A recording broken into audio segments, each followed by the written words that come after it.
Like, what's this? Whoa. Okay, hold on. Stop.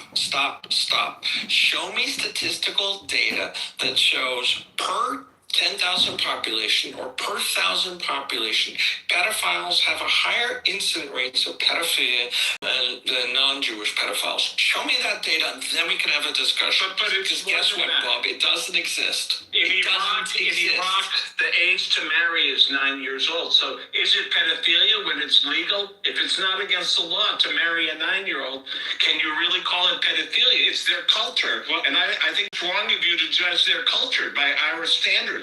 If it's normal for a Muslim to marry a 9-year-old, it's wrong of you to judge them. With all due respect, Randy, didn't he marry a 6-year-old?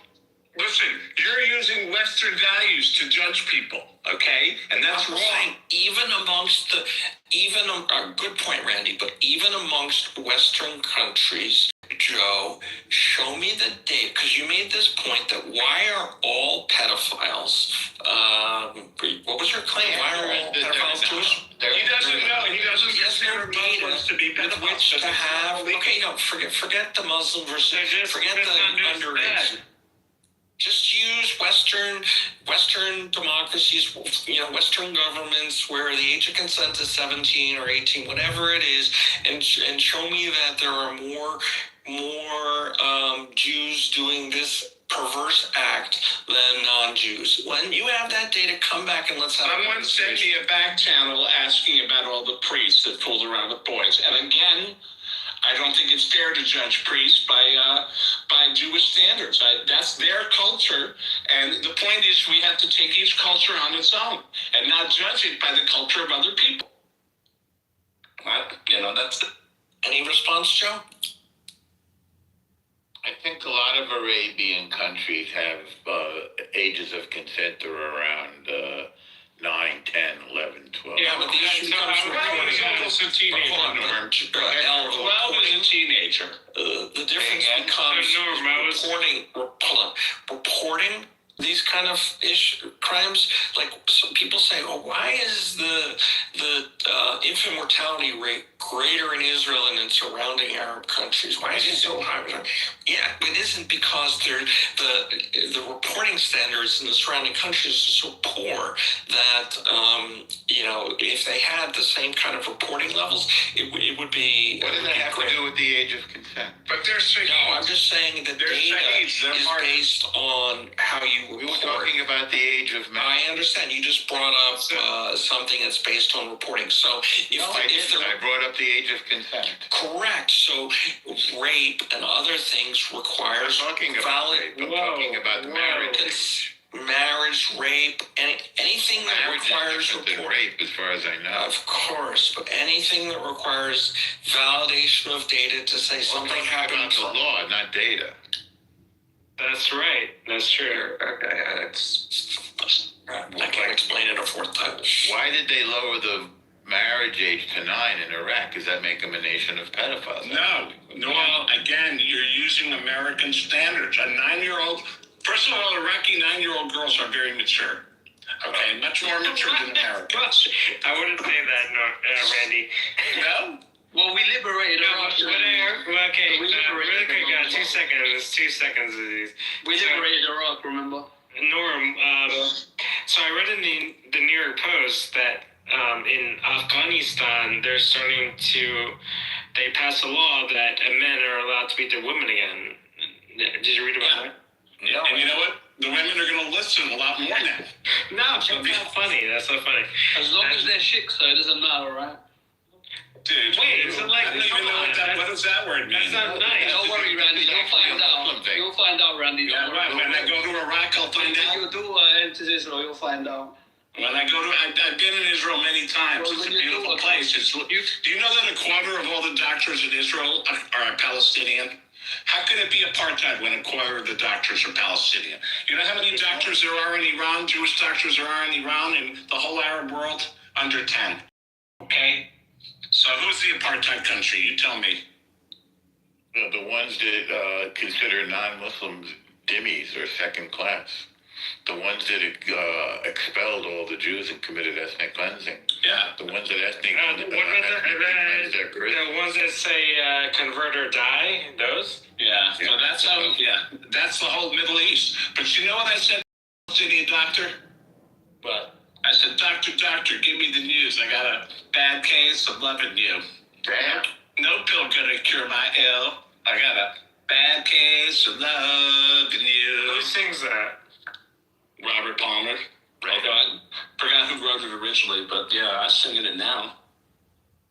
Yeah, I'll take all the emojis I can get. I'm trying to get into the 1%, please. Thank you. I'll be here all week. Unfortunately, I can't react to myself. If I could, I'd be in the top 1%.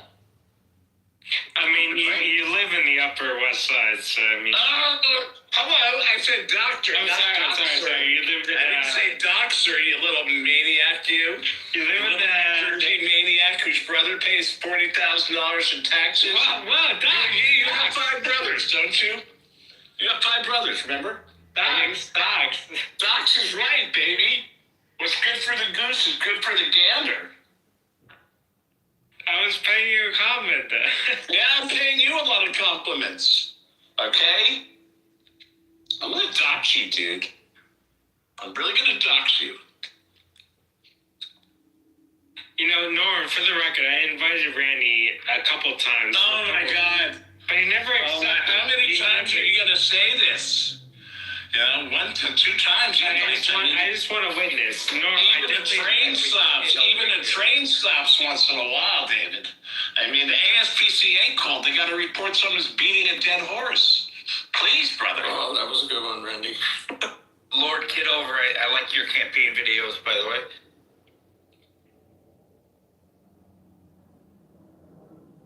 He's from Chicago. We got to get a beer in Lakeview, right? Joe's been awfully quiet. Miss Allison? Joe's booking a flight to Iraq right now. He wants some of that 9-year-old. Once we told him about the 9-year-olds, he's like, oh my God. He's on his way there, dude. He's like, 9-year-olds, look at me, here I come. He's booking a seat on the Lolita Express. Yeah, baby, I don't blame him, man. You know, You have to be a Muslim male to do that? I think you have to be a Muslim male. He's going to have to Hopefully they're virgins, these 9-year-olds. That's all I want to say. Hopefully they're female too. Yeah. Yeah, I mean... Is anything wrong with that? Yeah, if your dad, if the only person you've had sex with is your dad, are you still a virgin, kind of, technically? Randy, come on. Okay, let's stop. I'm sorry.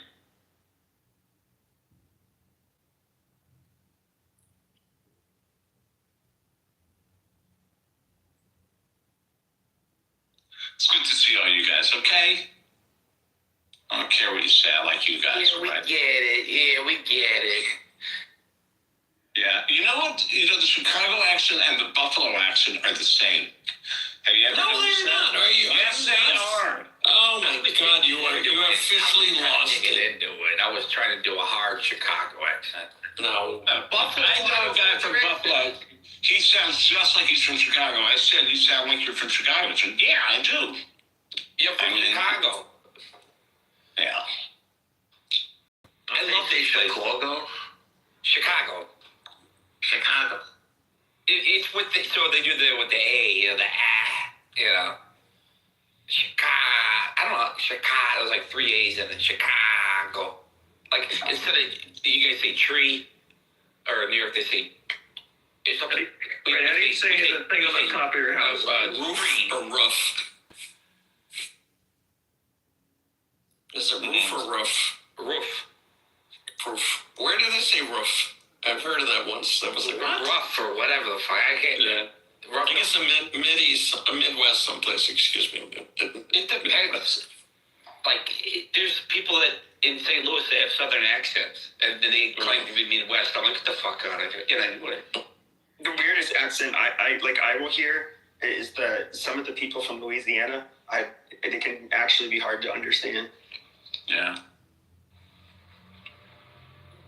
Well, yeah, What? But like, Joe, do you want to live in Palestine? Oh, downtown, man. I hope you're not gay. What's with the Palestinian flag over there? I don't know. I hope he's not gay. They throw you off a 10-story building. But wait, there are no 10-story buildings. Yeah, well. They didn't pass the building codes. Yeah. They had to make room for progress, you know? Is this guy serious? Do you know this person? Free America? He's just full of, one-line, insults. Oh. But, he doesn't have an actual game plan on how to do so.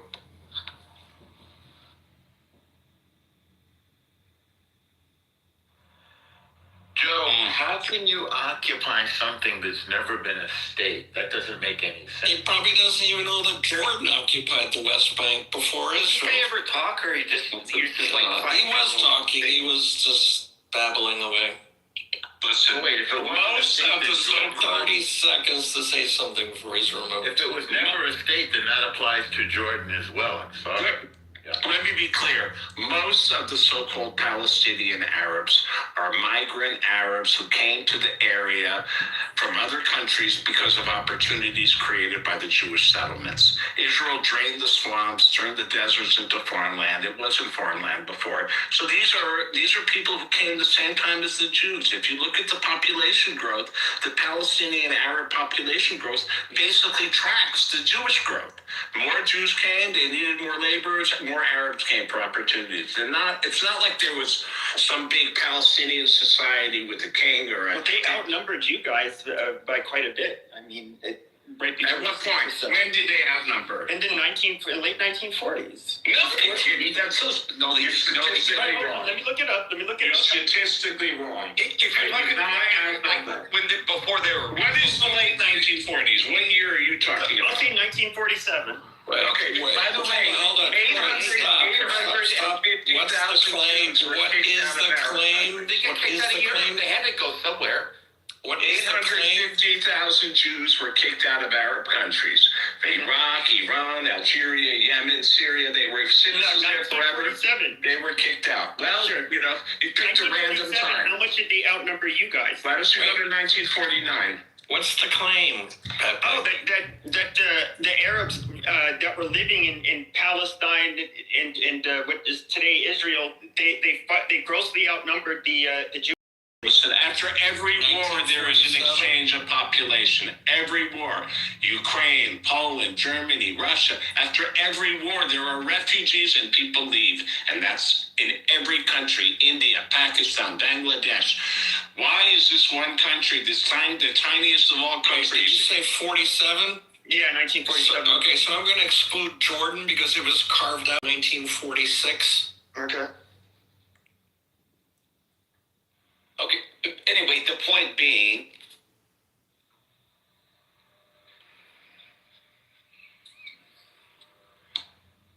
after Pakistan was created, millions of people had to leave India.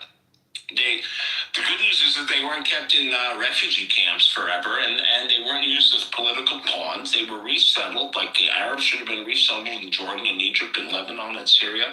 Instead, these countries kept them in refugee camps till today in order to... you got a month. They're political pawns.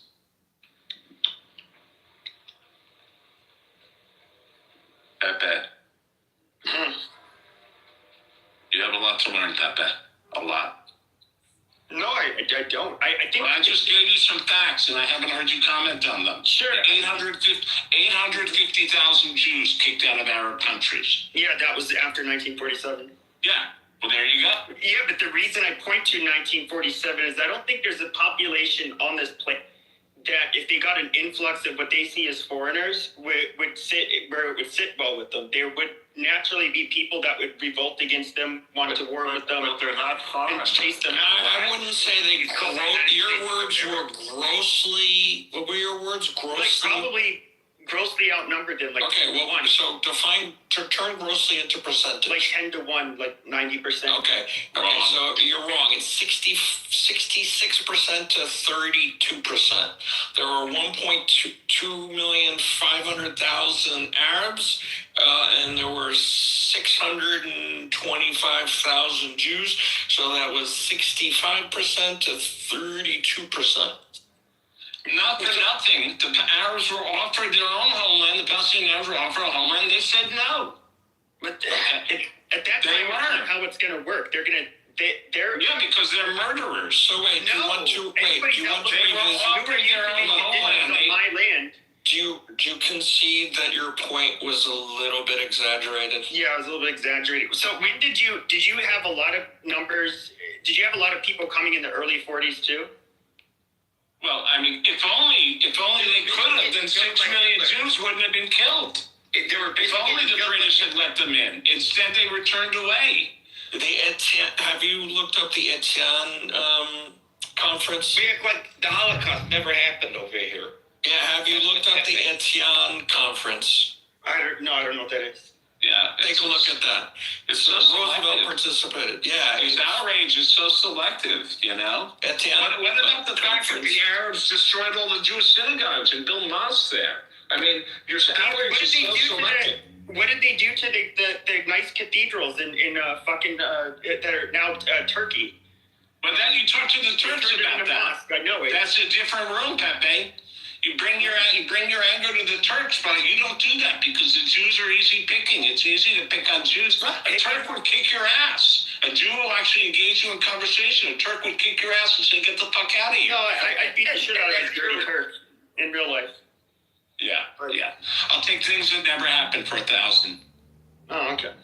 All right. Alex, was that like a game show reference? Things that don't know. Yeah. This guy, okay, he's a Philadelphia lawyer over here. Here's the part, and I don't know, maybe it's because... Well, that's the most honest thing you said. You don't know. So it's hold on, Randy, calm down. I'm calm, buddy. I mean, I don't... Miss, I am very calm now. Do you think there's anybody that would be that if they were in the Palestinian situation, they would sit well with them? No. Well, tell me this. There's been, you know, this is the only place where terror is tolerated. Do you think American Indians have a right to blow up buildings in New York City? I mean, since their land was taken, do you think they should be doing terror in New York? 100 years ago? Would you justify that? Would you say, yeah, Native Americans have a right to do violence? Sure, but you're talking about them like challenging the Israeli state literally within the same year that it was founded. I'm talking about 2023. I'm talking about 80 years later. Would you, you know, that we're talking about right now, not then. We're talking about right now. There's still terror. Yeah, they're going to do it, especially. Right. So, do you think American Indians should be blowing up buildings in New York? Do you think they should? Because their land was stolen, right, Pepe? There's some of them that feel that way. Yeah. Yeah, but do you think it's justified? That's my question. I wouldn't say that.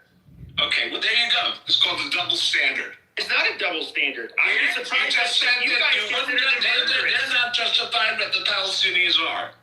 It's a double standard. No, I think that like I said, I think there's always a real listen, I stumped you. You can admit it. They often have like a real grievance. This guy's so annoying. Why do you listen to him?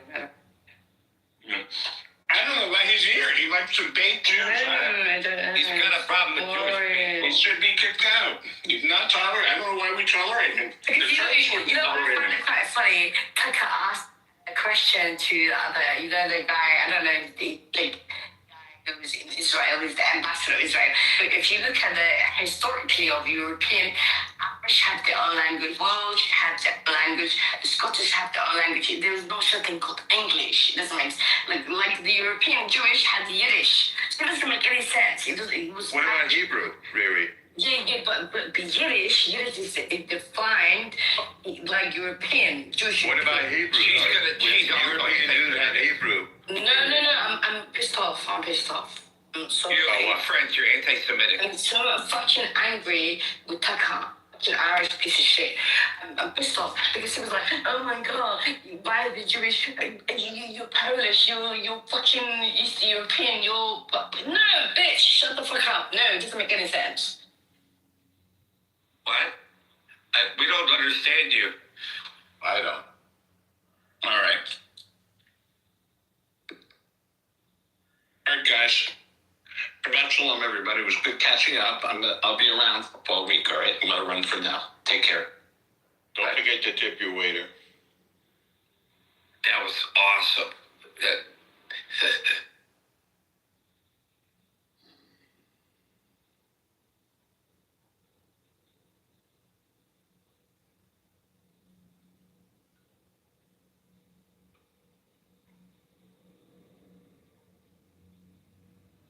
Back everybody to Iran war, Israel, Palestine, USA.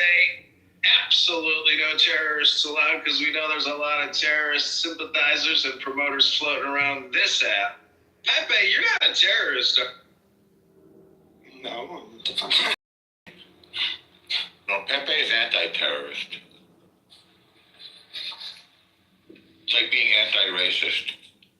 No, I would just say this. Just like how you can look at the Basque, you can look at the, I don't know, the Corsicans, they would do it. You had the IRA. You had people that would assassinate officials, blow shit up, usually aimed at fucking with the federal government. Or like the mafia. And so, like, I'm not going to say that, like, I would say that the same feelings any of these groups would have, they obviously are going to have them. And I definitely don't. I think what they did was just like a very disgusting form of terrorism. They just went and terrorized and butchered and kidnapped, innocent people. But I mean, I can't say that it's illogical, but for them to, rebel. David is a Hebrew Israelite, and so is Camille. Just so you know, they think white people are the devil, right, David and Camille? We are the devil. It's fine.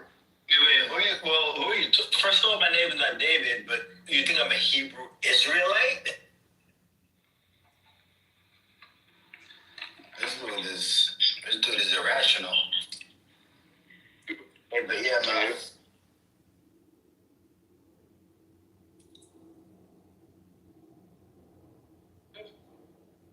So the last room I was in, the Persian people were begging for Israel and the United States to intervene to throw off the shackles of the occupying Iranian genocide regime in Iran. These people do not want to be oppressed by their government. And there's literally a guy from Tehran saying that please come bomb these people so we can finally be free. We don't even like Islam. We're Zoroastrians. We don't like Islam. That's what they said in the last room I was in. Yeah, I've heard that before too. Most of the younger people are atheists because, I don't know, the country is backwards. Can I tell you when did it happen that I did not identify as a Shia Muslim anymore? Go ahead. I was 15 and I was arrested for chewing gum on Ramadan in Iran. Well, that's understandable. Chewing gum on Ramadan. Yeah, that's kind of you should be doing that, man. What flavor was the gum? Banana, man. Banana? Yeah. You'll get 9 years for that.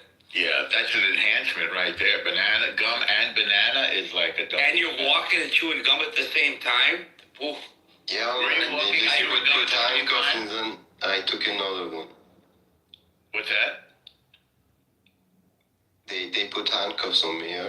They were threatening me. They said just spit it out or something. And then I started chewing another one. How could you if you were handcuffed? Your story is I was handcuffed in front of me, not to my back. Oh, okay. Which pocket did you have? That was probably the religious police. They don't know how to lock people up good. No, it was the regular police. Which pocket was the gum in? The left side. Left side. I see. So you were able. You were able to get the gum. Probably telling the truth. Why would anybody make that up? Well, we got to check the details here. Okay, you can go through the detail. So you were walking, you were chewing gum, and it was banana gum. So that's like 3 offenses. And then you reached into your left-hand pocket. Left is bad, by the way, in Iran, as far as I know. They hate the left. And you put another piece in your mouth. Did they hit you with a stick then? No. Then there were some old guys. They came. They said, why you're doing this or something. It's a kid and stuff.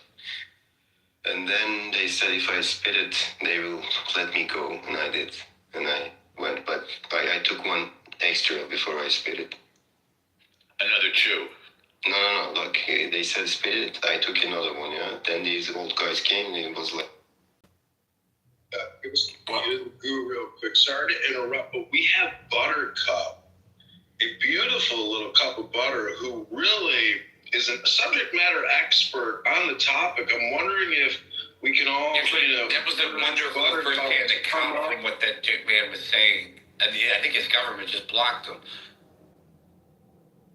You think his government sent them down? He's shitting me on I think that's what happened. Yeah, they're censored there. It is Ramadan. The beautiful Bima, my favorite begonia in the house, who's a vocal. Did somebody send him down or something like that, or did he go down? I didn't. I was surprised to see that. Lord, you didn't do anything stupid, did you? Yeah, that was me. Why are you ruining your own room with that? Let me show you how it works. I'm going to show you, Jacob, how it works. So that's called the goo. We're trying to stay focused and concentrate on the Iran war between Israel and the United States of America, with Palestine caught in the crossfire. There's no terrorists allowed here in this room. We're trying to draw up those from below who we think could make excellent contributions to the discourse. That could be Buttercup or Bima. It could be other individuals, but we want to give room for everyone to speak, including him and Camille. Can I make a suggestion? We should all read Prince's rumor, and I think Turkey and the Arabs are going to carve up Iran after the war, or after a coup, or revolution, or whatever they want to call it. These guys don't know history, don't know geography. Why did they think it's Turkey and not Saudi Arabia? They just said Arabs/Turkey, or Turkey/Arabs. Turkey has the big army. Yeah, Turkey's the only. Yeah, but they have no forward projection of that army. They have no logistics. They have nothing. They're so far away. Does that mean that everyone's betting now that the regime will fall if there's a war? Because it sounds like they're saying it's a sure thing. The longer it goes on, the less likely it is to fall, is sort of my take, but hopefully... I'm surprised that those guys think it's going to fall. Like, they've been kind of... The whole thesis of their argument was, if it does, will it balkanize? I didn't hear them say if. I heard them say they will. Oh, it was definitely if it falls, will it balkanize? It has the highest potential to balkanize, but it's been integrated since Cyrus the Great for so long. But no, they're never going to do that.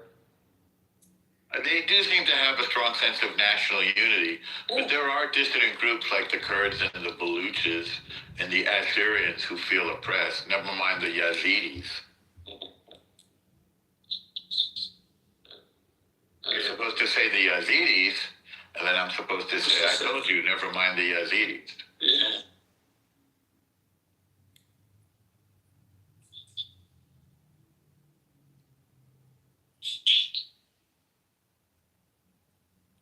Still, it's like, I guess it's a little ironic because I didn't expect those guys to be pessimistic about regime change. They fucking hate it. Like, people like... They like the regime. Fucking I'm surprised.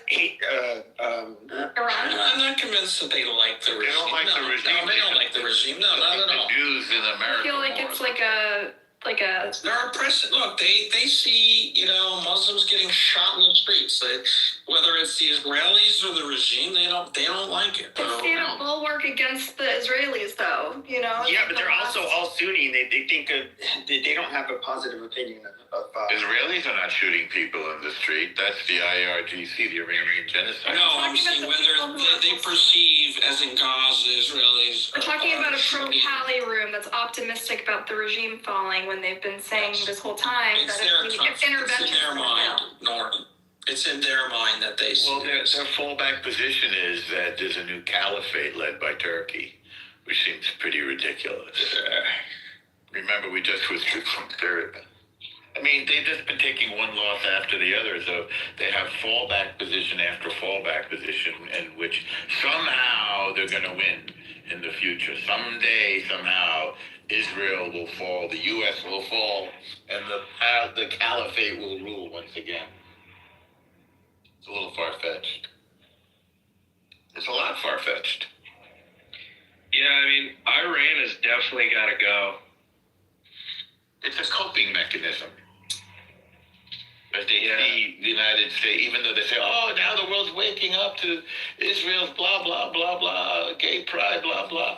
But then they see that the world's greatest superpower is formed a indelible partnership with Israel, both militarily and in terms of intelligence and geopolitically and even economically. And they're like, well, the caliphate's going to come. This is like people who lost the Civil War saying the South will rise again.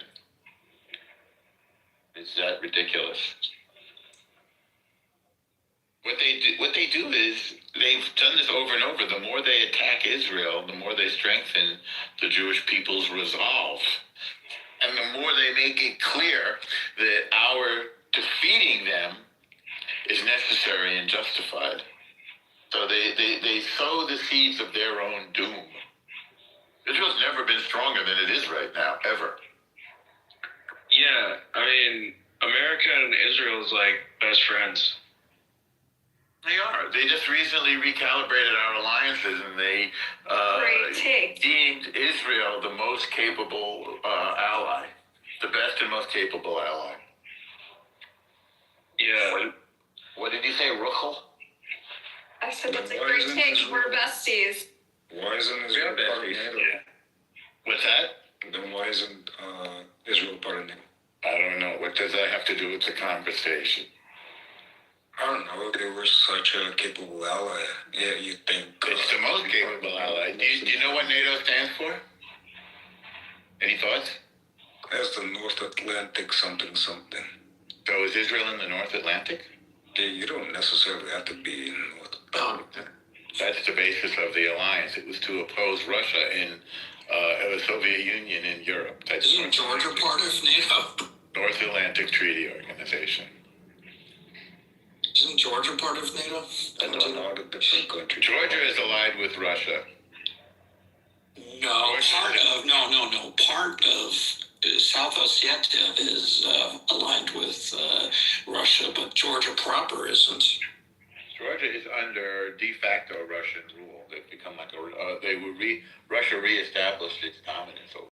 All right, I'm trying to do the math. You're a mathematician, Yaakov. How many places is this conversation currently being beamed by Lord Kitover's many accounts? Because he has 70 phones. No, I don't know. There's too many variables. I have no clue. How many phones? How many channels? And also, who cares? That's not the subject of the room. Yeah. It's a fun math problem because there's so many. So you can do that you know basic math. Yaakov. I do, but this is basic math. You know basic math. I think it's the number of Kitovers Okay, all right. to the power. Let's not go off the topic of the room. Stop muting me, you fucker. Don't call me that. You can call me that, I guess. Anyway. I prefer you not call me that. Thank you. Annoying, foul-mouthed, vulgar child. Yeah, don't you know we're on Seaman Route? Wasn't it the kind that said, like, you know, using foul language says more about you than it says about me? I think that's true. So how many empires do you think lasted more than 300 years? I don't know. Roman is one. Except The Greek, the British, the French, the Spanish. French didn't. No, sorry for the French one. Roman Empire is actually distinct from the. No, the French Empire still exists now. There's French territories outside of mainland. Dude, Rome got dominated by Christianity. Like, it's crazy. Well, actually, Rome got dominated by the barbarians, the German army, or it was Germanic. Well, the French was like large part. It was mostly part of Rome. But what do you? I don't get it. What do you mean they got taken over by Christianity? Yeah, they've been Christian for centuries. Yeah, it changed their whole structure and kind of ruined everything. Starting when? What did it ruin? What do you mean? Well, and the reason why I think it's like less than 20. The number. It's a finite set of countries. And dude, America. The question is, when we I remain. want to know how Christianity ruined everything. Because it took away their native religion and their whole foundation of their society. Their native religion erased. Like they're Wait, hold on. What native religion? They're pagans. Their pagan religion, you know. Who is it? Jupiter?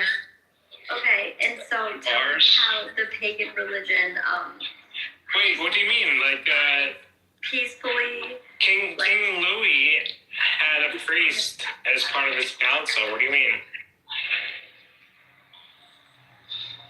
Speaking of pagans, where's pagan bread? I mean, you could talk about how powerful they were, and even like advanced at times. Like we look at the Greeks and the Romans, and how good like some of the warriors were. But I mean, obviously after they became Christian, they became more, less barbaric. Yeah, the French Empire. I mean, they weren't part of the papacy, but they had priests. They had as their advisors and as their council. So you can't say that the French Empire. What did the French Empire do to the Christian Catholics in Lebanon and Syria?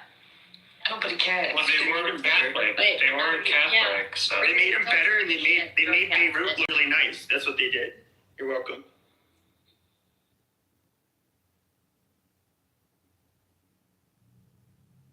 Yeah, but they were given that area. They didn't conquer it. They weren't given that area. Look at the Sykes-Picot Agreement. They took over after the Ottoman Empire. Yeah, that means we're given Okay, it. that's fair. Okay, The British right. beat the Ottomans, and the Sykes-Picot Agreement said, "Hey, you get north of this line, we get south of this line." What did the French do that was so bad to the Lebanese? They turned it into Monte Carlo. I had never heard Moved to America, but they turned it into the Paris of the Middle East. You guys didn't flee. The Lebanese didn't flee because of anything the French did. And are you Lebanese? Yes, I am. Huh? Yeah. Not so tough. When's the last time you were in Beirut? No, I haven't been. I would like to go one day, but now is not the time. No, I highly suggest you don't. But I heard that it was absolutely beautiful in the pictures. It was beautiful. Yeah, it's a shithole now, dude. It's like really deteriorated. Yeah, that's sad. It is. I don't mean this in a mean way. It's just like everything that was nice, it's torn down. It's very poor. Huh? From Somaliland, I'm from Somaliland. It's beautiful. Well, Somalia is. That's an improving shithole. That's an improving country.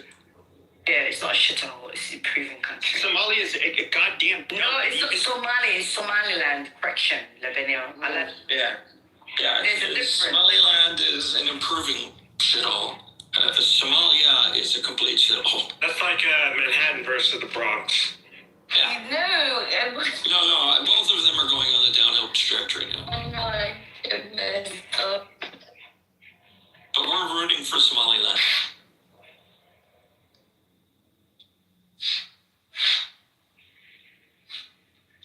Hey, so check this out.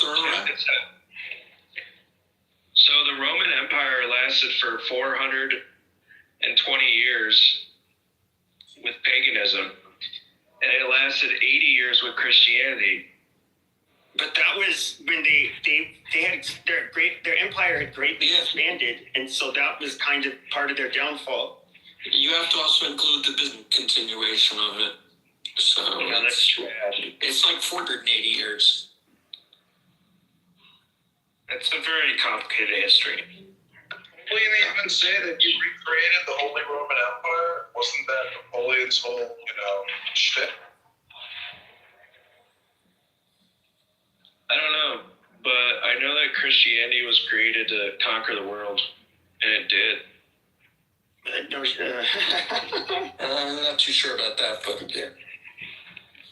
Apostles conquer the world. I think it also depended on which colonial powers conquered you. I mean, the Spanish definitely were forceful about it, but like the French, for example, weren't too forceful. Yeah, but to be fair, when the Spanish, when they came to the New World, they wanted to help the people that were in the New World to be better. Oh yeah. Yeah, by starting them. Ask the Iroquois how they thought about their help. The Spanish were by far the most sadistic of all the Indian. I don't see that. That's not a fair. No, it absolutely no. This is even in college. They say the 3 C's. Well, remember, everything you believe, everything you learned in college. Like, sure. So the French came for commerce. The English came for colonization, and then the Spanish came to conquer. They were. The French also came to conquer. No, that's not. Where were the Spanish not anybody? They literally took all your fucking resources. If there was ever a famine, anything like that, they ate first. They were just like, they were nasty people. I don't. Why would you deny that? Is that an opinion or is that a fact, Pepe? Oh yeah, the Spanish were really did not want to be rolled over by them. Well, I disagree. What year is it? Can everybody please just give us a quick diagnostic and tell us what year it is? 2026. 5786. 26, we got 5786. Pepe, Mako, what year is it? I wasn't listening. What's up? You, Mako, what year is it? It's 2026. Why? 1400.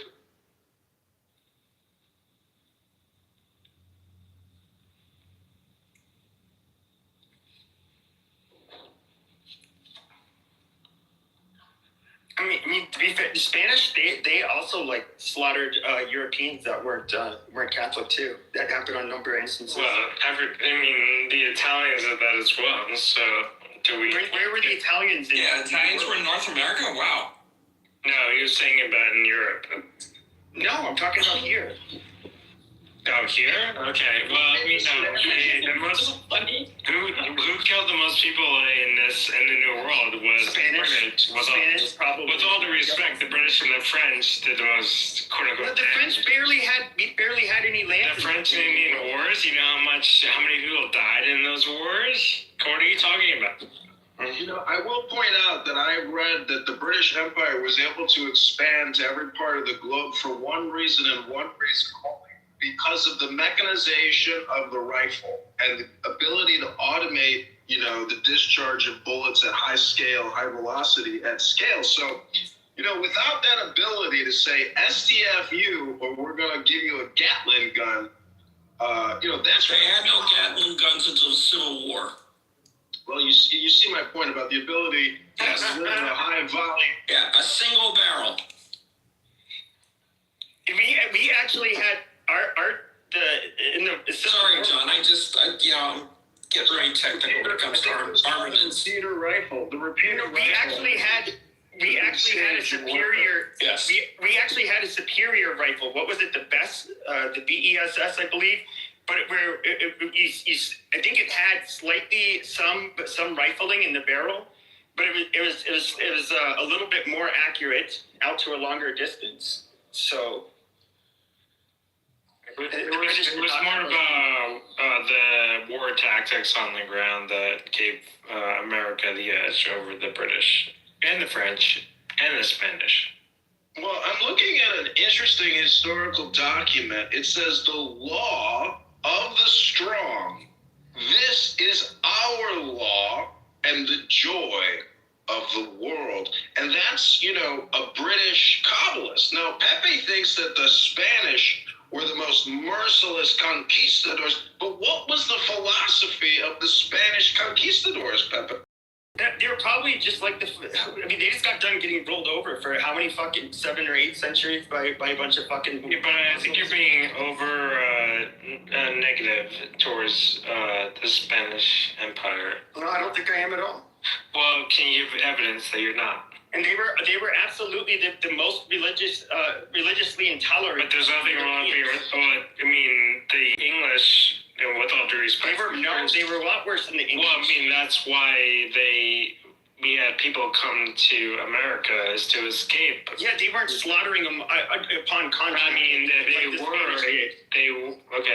but Wait, the Spanish. Don't say that the British weren't being. No, the Spanish were, dude. They were like negative to people who don't believe in jihadists. things. They were Catholic jihadists, dude. I don't know how else to put it. They did genocide in Indonesia, so I think he has a point. And I ask you, what year is it?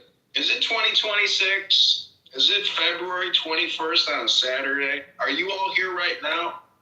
Hello?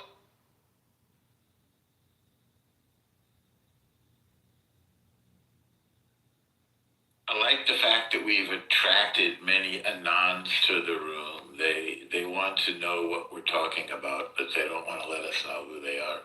They're all John. Well, we were talking about the who's worse, the Spanish, the French, or the British Empire. In the Americas, it was the Spanish, hands down. You can't. There's no denying. And I said more people died under the hands. The British Empire. Why don't you give us, the worst. David? You guys actually brought in Morse than the British. Norm or Jakob? Well, actually, the British were actually against slavery. It's I want to point out that this is a little bit like David arguing whether vodka, gin, or whiskey is better, than the other one. But the point is, ladies and gentlemen, we want peace in the Middle East and we want peace in America. But unfortunately, a lot of people want to break the law, and those people are called terrorists or people that need to be brought back into compliance or possibly destroyed. Now, is that part of your platform? No, sir. Hello? David, what was that? Is that part of your platform? Part of my plan is a writing candidate for Congress. Yes, Dr. David, absolutely. So we have to be strategic in our communication. We have to be strategic in our militarization and what we're going to do with our focus and our concentration, because this room has grown to a very large audience. And you can see there's a lot of Persians in the audience who are very concerned about a possible war. And I just want to say in Farsi, Dilam barat, khiritan shade. Yeah, I think Texas should be its own country, man. Yo, what did you just say? What did John say in Persian or whatever? I said, I missed you, my beloved. Dilam barat, khiritan shade. Can we get someone to confirm? So I'm just curious, if we bombed the shit out of Iran and there's no change in leadership, what is actually gained? Well, I think that's an unlikely hypothetical. I think the change in leadership is part of the whole point. Yeah. Essentially, like with Cuba. We've already detonated 2 of our largest bombs on their nuclear facilities. We've already done it. We've already crossed the fucking threshold. Hello? You're talking about the bunker busters. Yeah, but that's a different thing. Well, It's my understanding the fear is that, okay, let's say you do take out Khomeini or whatever, that there's His name is there's Khomeini. the IRGC His name is still going to be able to remain in power, and then they're not going to, they'll still have their military that's going to be armed. They'll still shoot a bunch of thousands of people in the street, Yeah, but that's what happened in Venezuela once the person leaves. It's not Venezuela. But I'm just telling you. The government of Venezuela still stands. It's just the president was taken out. The generals are still in command. The vice president. There isn't mass hysteria. Yeah. Pepe, are you asking if this affects Pepe, are you apologist for the Khomeini? No, I think it's. I don't like the IRGC, but you have to think the people, and it's somewhat, I think, the West's fault. The people made their. Yes. Hold on. The people made their opinion Oh my clear. God. They're in the streets and they're being killed. All right, dude, can I finish? Shit. So, it's kind of the West's fault. We're like, yeah, guys, revolt. You can do this. And then, tens of thousands of them get fucking gunned down, and they're mostly young people. And, it's kind of like, I hope they didn't really do that for nothing. And I want, I want to see, if anything is done in Iran, I would want to see them no longer having to be ruled over by the IRGC. No, Otherwise, Pepe. it's all in vain. Pepe, it doesn't affect the Jews either way. Well, Pepe is not Jewish. Wait, what? Yeah, I'm not. Jews? Yeah, this has nothing to do with It probably has Jewish ancestors. No, what is it that you're saying doesn't affect the Jews? Oh, Bombing Iran? yeah, the Khomeini being replaced or not.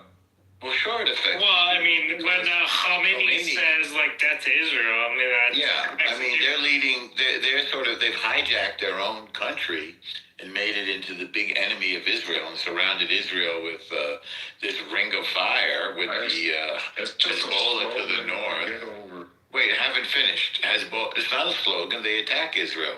Hezbollah to the north and east, right? Hezbollah in Lebanon, Hezbollah in Syria until we kicked them out. The Houthis in Yemen. Supplying Hamas. That's not just a slogan. That's an active campaign to exterminate the Jewish homeland, the Jewish state. So of course it affects the Jews. Your reasoning doesn't conform with reality. Yeah, and I guarantee you, without a gun to the head, if you asked a typical Iranian, what do you think of Israel? They'd be like, I don't care. I just want to live. That's all I care about. They love Israel. But it's the head. It's the Ayatollahs. I was like, that's Israel all the time. But the regular Iranian, they don't care about Israel. They just want to live. Can you just say, instead of saying Khomeini, can you say Khomeini? And instead of Iranian, can you just say it like a normal American? Why do you want him to mispronounce these words? Nothing, because he's trying to sound like he speaks Persian, with one word in an English sentence. Respectful of the Persian. Well, he's faking the funk. It doesn't come out. Now, ask him to say Michelin restaurant. I go, Michelin. Well, he goes to a lot of Michelin. That's how you pronounce it. Yeah, and 99% of the English-speaking words. I went to a 3-star Michelin restaurant. Yaakov, with all due respect, having been to a few Michelin-star restaurants, that's how you pronounce it. I'm sorry.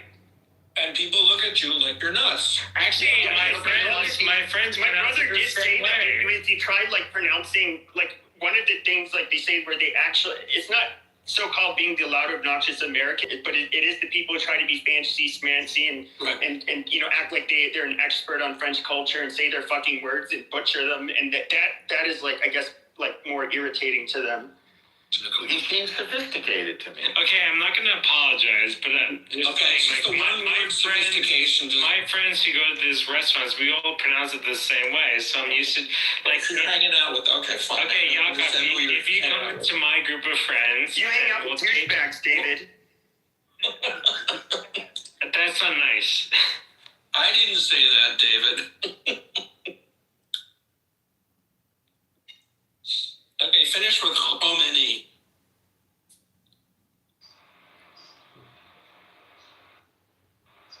And you don't have to respond to anything, David.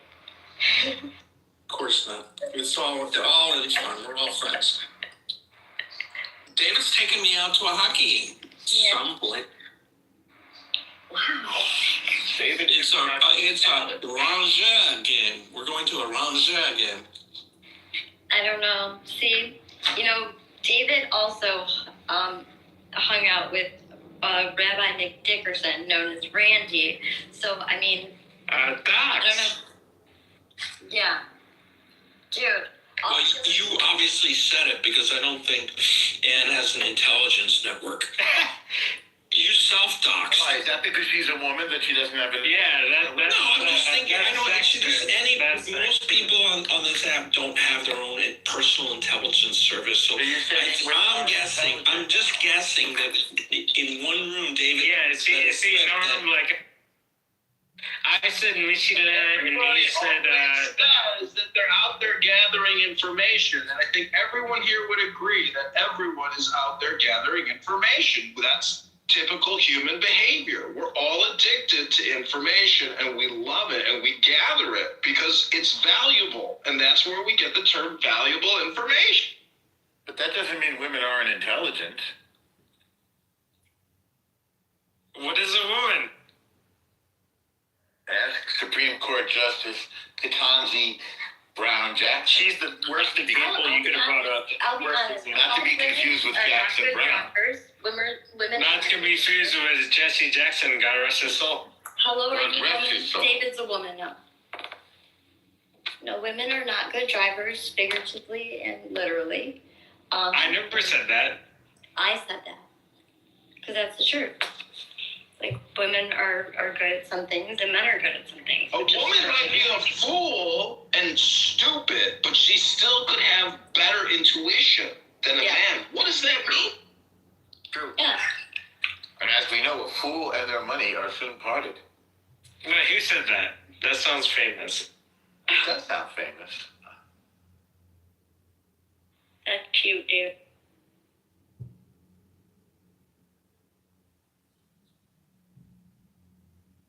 I want to thank everybody for coming here today to the Iran war, Israel, Palestine, USA, no terrorists allowed.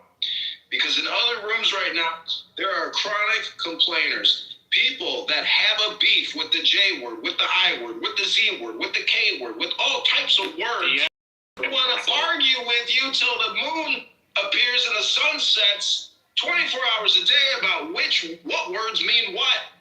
And all I can say is none of these people are intelligent because they're not part of any type of meditation, any type of concentration, any type of focus on love or intelligence. All they do is complain. Hello? And in the words of Lenny Kravitz, let love rule. Wait, is that a famous? Is it a famous? Okay, I have an answer to a fool and his money are soon parted was most commonly attributed to Thomas Tusser in his 1573 book, 500 Points of Good Husbandry. And the original wording was a fool with an E at the end, Foole, and his money be soon, Soone, at debate, which after which sorrow repents him too late. Okay. There you go. Oh, kind of old English. Was he a good guy? No. Was he a good guy? My friend David, was he a good guy? What does it mean by repentance? Well, there's people I've been quoting before, and my friend, I remember I was at a dinner party. Have another drink.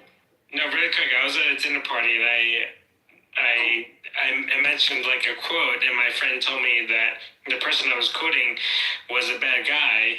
It's like, oh, I'm sorry. So, it also says, the next time you're at a dinner party and someone says, a fool and his money, that quote, it's commonly misquoted to William Shakespeare, but it does not appear in any of his plays or writings. So you can say, that does not appear in any of his plays. Well, William Shakespeare was kind of not a good guy, so... What do you mean he was not a good guy? History, I want to know how he knew about Denmark and Venice.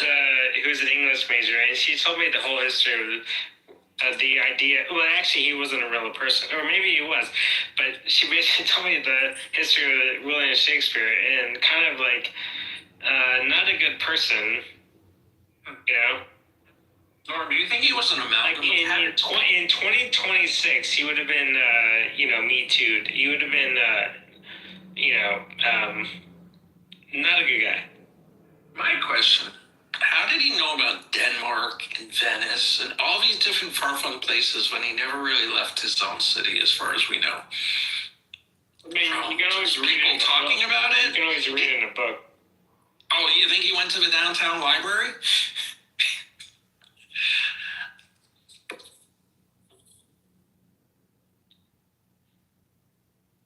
It's a relatively modern invention.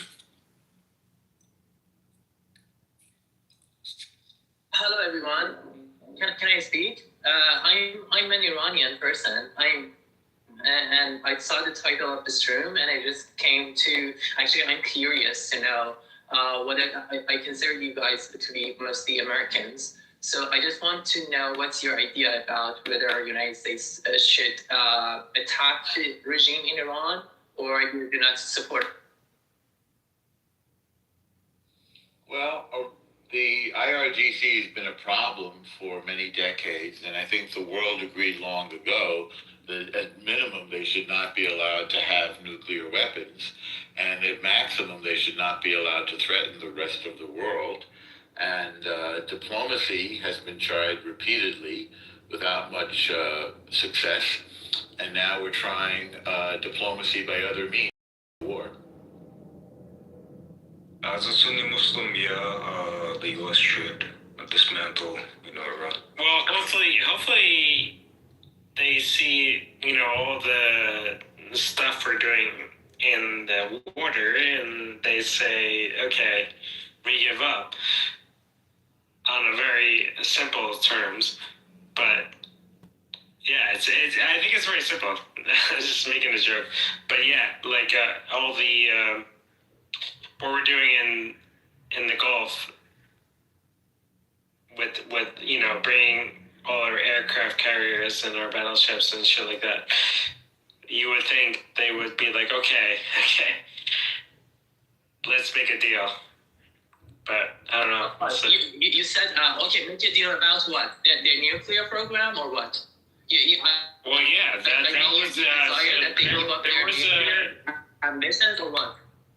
They went to a negotiation, and America said, like, 100% give up your nuclear program, and they said no, right? Norm, is that what the stipulation that they decided to say no to, right? Well, there's three asks: nuclear program, terrorism, and slaughtering our own people. And they don't seem to be willing to move on any of those.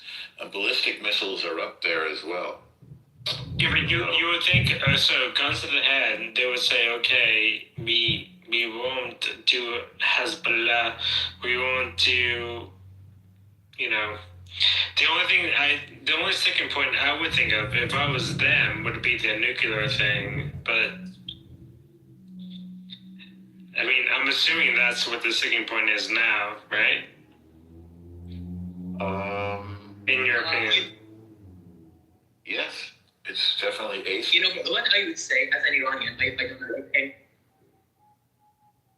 other Iranian person was putting, it's not just about their nuclear program. It's also about their ballistic missile. Actually, I, as an Iranian person, know that the nuclear program has always been a cover-up for their main deterrence policy, which is the ballistic missile. The main thing is actually the ballistic missile, not the nuclear program, but they never negotiate over it. And, the ballistic missile has the power to infiltrate from all the, air defense system of Israel and also European countries, just look at 12-day war. They can have a ballistic missile, but as long as it's not a nuclear. I think your initial question was, do you think the United States should come in and evaporate the IRGC? Wasn't that your question? Hello? Velvet? And whether do America? Was that your question? Yes, I answered. Sorry, my internet perhaps is not as good. I don't think that there should be any deals negotiated. I think they've crossed the line when they started murdering people, and then that they threatened constantly on a daily basis to want to murder Israeli citizens, and as well the president of the United States. They want to murder him, and they want to cause harm to the USA and Israel. I think there is no negotiation. I don't give a fuck if they say that they don't want to make weapons today, tomorrow. I think they've already went too far. But that's a negotiating thing with a pedophile, David. Then what is the resolution? Death. So we should just bomb all the because today they're going to say, okay, we agree. Well, tomorrow they're going to dig a tunnel and build their bombs under the tunnel. You don't change from wanting to murder every Israeli citizen, United States of America, to being a good person. I'm sorry. No, don't be sorry. I'm actually very happy to hear that, because in the mainstream media, I hear a lot that there is, people make these false comparisons that, the United States attacking Afghanistan and Iraq, and compare it to what will happen in Iran. So there are fundamental and contextual differences between Iranian society and Afghanistan and Iraq. But the point is, that's so true. So as an Iranian person, from age of 7, I have been trained to chant death to England, death to America, and death to Israel. And despite 47 years of this oppressive regime, Iranian people have never hated America. Actually, we love America and we love Israel. We consider that, as opposed to all other Muslim countries in the region. So look at the society of, for instance, Saudi Arabia, Qatar, Kuwait, even Turkey. Unfortunately, they hate America and they hate Israel. But Iranian people don't, because we have to share same values. During the past 26 years, from 1999, for 6 times, we have been fighting for this regime. For what? For democracy, for freedom of speech, freedom of thinking, equality between men and women, because the Islamic regime is a gender apartheid regime, and separation of religion from power. All the values that the Western countries, including the United States, are meant to defend and hold dear. So the point is, I'm so happy and I'm so relieved that I hear individual voices, although you might not be, represented in the mainstream media, such as CNN or other networks. But I'm so happy that I hear that not only you see the real fact that there is nothing you can change about the desire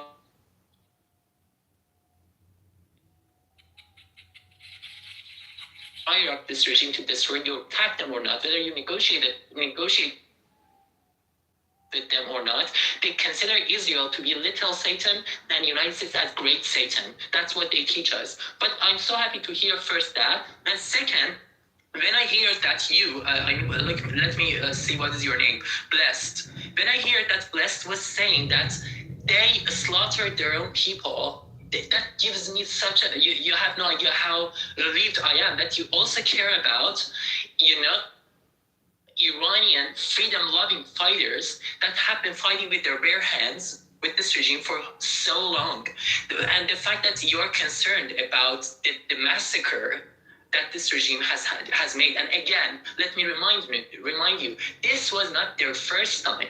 This was their 6th time. I mean, just look at 2022 during the Women Life Freedom Movement. They literally blinded. I'm not making the numbers. Just look at the, United Nations substantiated statistic. More than 500 protesters during the 2022 movement, Women Life Freedom Movement, but blinded. Did the comparison? So, for instance, 2 people in Minnesota. I'm not going to downplay what happened in Minnesota. I know it is triggering. Even every single person counts, and every single casualty, even if it is one individual, it's a lot. But when you're speaking about tens of thousands of people being massacred by this regime, you cannot make that comparison. Or the fact that just during 2022, look at the United Nations substantiated statistic. You should start to care about the human rights abuses by this regime. And by the way, those people who got blinded and got killed by We're not people who are fighting for Islamism, extreme Islamism, terrorism, all those things. We happen to have the same values as you. So yes, you should care about our safety and our human rights, because at the end of the day, we will be your biggest ally in that region alongside Israel. Just as that was the case under Shah regime, under Shah reign, Iran was even a bigger. You might not know that, but as an Iranian person, I know that. 47 years ago, up to 47 years ago, Israel was not your biggest ally in the region. Iran was, right? But after the Islamic Revolution, you had to, turn to Saudi Arabia, Qatar, the countries that are literally funding terrorism, Islamic terrorism. But Iranian people are not, a majority of them are not Muslims, and we don't hate you. So yeah, I'm so relieved that I hear those remarks. Thank you.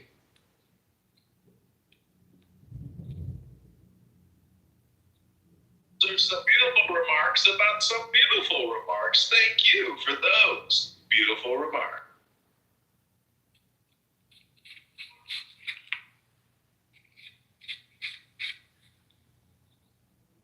So many auspicious and interesting people in the audience. Oh, our good friend Stanley Roper is here, straight out of Yerushalayim. Still hasn't paid his brother back the money he owes him, but Rabbono Shalom Hashem is going to make it all come, because it's almost Shavuot.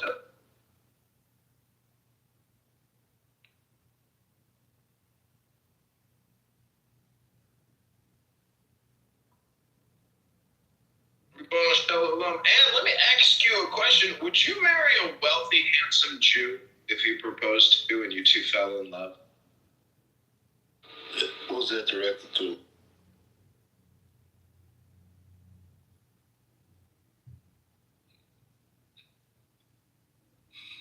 And a Lebanese Catholic, I suppose. Yeah, you're Catholic. Did you do Ash Wednesday, Ann? Did you get the crucifix and ash put on your forehead?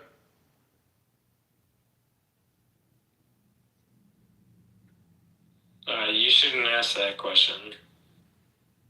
Did you get the ashes put on your forehead, Dan? I'm not going to ask that question. I did. Well, everybody, you're in the Iran war. This is the Israel-Palestine-USA conflict, but no terrorists allowed room. If you want to hear terrorists, just go to Amir's room in the World Affairs Forum or in Amir's house, or you can go to Prince's room. There's a whole litany of rooms you can find, I'm sure. But in this room, no terrorists allowed.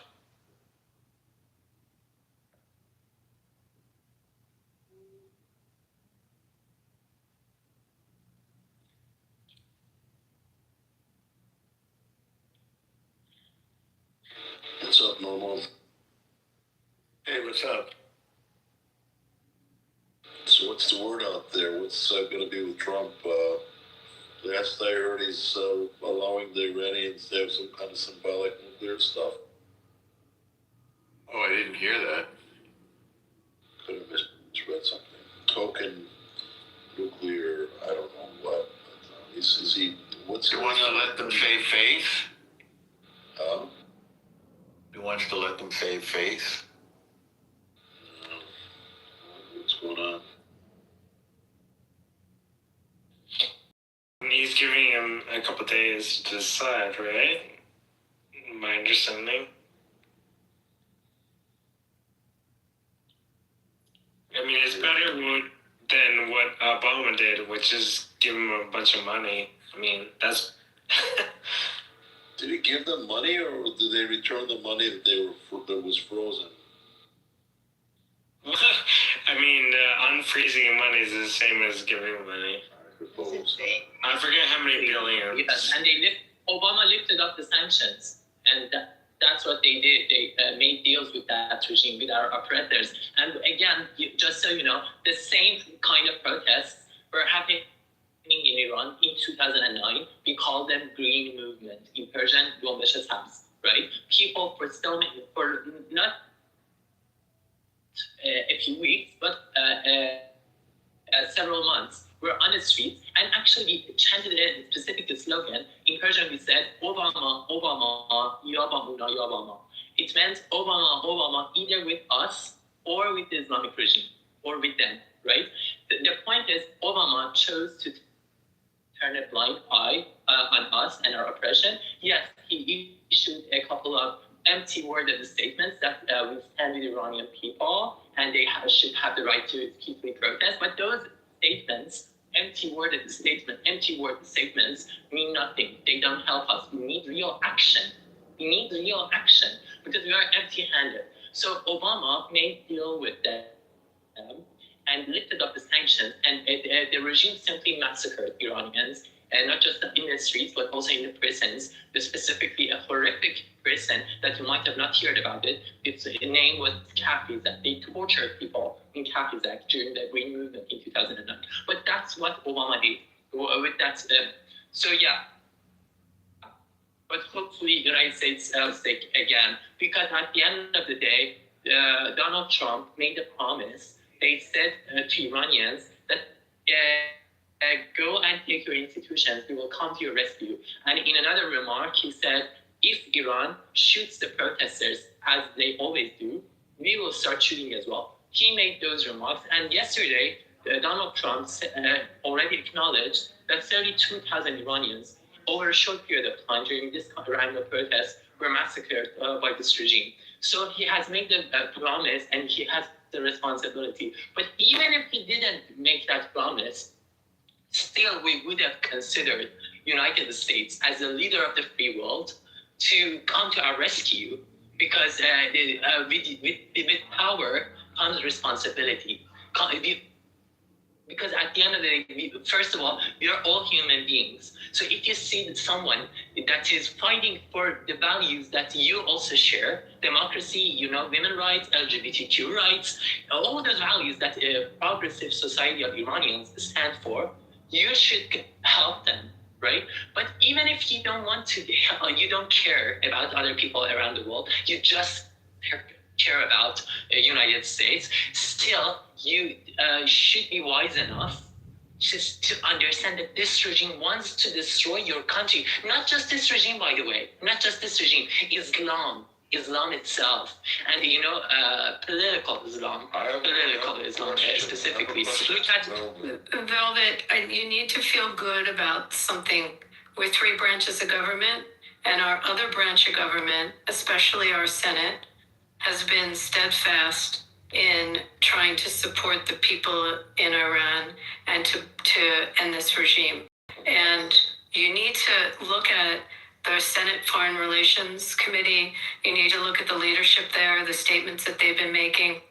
This is not only from the executive branch, but on our congressional level as well, and that's really important. Also, with respect to the funding, look at our House appropriations on military as well. I mean, it's people seem to forget we have that other branch of government that also put the squeeze and amplified the sanctions. And although had to fight the Obama administration tooth and nail on this, was able through these strong leaders within Senate and House to squeeze that regime. So don't forget about that aspect of U.S. government. I just wanted to add that. They just listen to people like Tom Cotton or Lindsey Graham, or they're very strong on the subject. Lindsey Graham, yeah, we love Lindsey Graham. We call him Am Graham. In English, it is said Uncle Graham. We love him, but again, I would say it is not something that United States is giving us a favor. It's not like that. We are not begging for other people's support. It is part of the United States benefit, because but they see that, Velvet, they see that. It's not that they don't see. Of course, we see the burning of the U.S. flag. We see ourselves being called the big Satan. We see what the missiles are targeting and what their threats are. This is protection of our own nation. I'm just pointing out that it doesn't only exist in the executive branch, but we've seen, look, we can go back to when our hostages were taken, and some of us were alive to experience it, and then experience every time Iran has had their fingers in murdering Americans abroad, as well as threatening our ambassador, not only our ambassadors, our president, the ambassadors from Saudi that were in Washington, the ambassadors from Israel that were in Washington. I mean, we just go through the litany of what they've had their fingerprints in. So we've known that as a nation for a long time. And we're protecting our nation from an enemy, and it's been an enemy. So I don't think that's anything new. But, again, my point was just, it's also in our legislative branch, a very strong awareness of it. I hear you, and we are true friends and we are allies, and I'm so happy that you people are, actually you exist in the United States, and you are fortunate that the majority of Senate and Congress is currently with Republicans, because unfortunately the Democrats that are supposedly meant to stand for human rights and humanity, they have always compromised and appeased the mullahs in Iran. But right now, whoa. I'm going to stop you on that one, because I got to stop you. And I'm a Republican, but there are Democrats that stand firmly on this position as well. I'm not going to say it does cross over party lines. There are some very strong Democrats that have been they were against the Iran deal. They went up against Obama on it. Not all of them, but there were some. And there are Democrats that are very loud and vocal on this. So it does cross over, and I'm not going to get political on it, because I would look at members of Congress, and Josh Gottheimer and Jared Moskowitz, and go through the list. Richie Torres, Susie Lee, they're strong about this. So let's not take that away from some of our better members of Congress. Also, my own senator, who is a Democrat, is absolutely strong on this, Jackie Rosen. So just you need to be fair on that one. Sorry. But what do you mean by being strong? I know that they sponsor legislation, they support the sanctions. No, look at the records, their voting records, and there's support of stronger sanctions. And there's support. No. I know. Do they support a war? Do they support a war against the regime? Because, has a war on the regime been brought actually in front of Congress? Have we had a vote on that yet? I mean, tell what they've had a vote on. They've supported. But I'll post some voting records if you want to see. I would like that, but I don't want to bother you. But the point is, even in their verbal stances, it doesn't mean if they just condemn the regime. Action, real action, military intervention. Sanctions is additional squeezing and sanctions something that shows support. Sanctions help. Yeah, sanctions help, but at the end, how it is going to make a difference if union protesters to their own. I mean, what will sanction do? It will make the regime's the regime's work harder, of course. So it helps us, the Iranians. But at the end of the day, if a regime is going to change, we have to confront with this regime, and we are empty-handed. We don't have any weapon, and they simply massacre Iranians. So the final answer, the ultimate solution, is military intervention.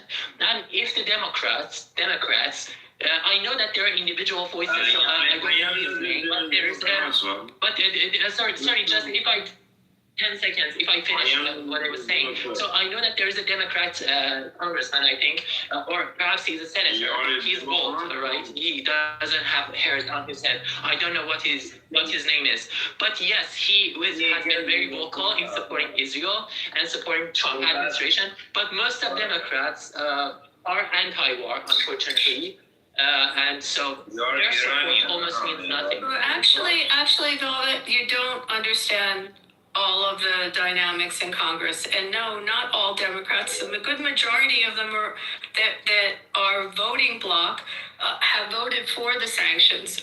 Again, I just found the statement from the senator with respect. So, I mean, again, I'm not going to bash the other party when they. Excuse me.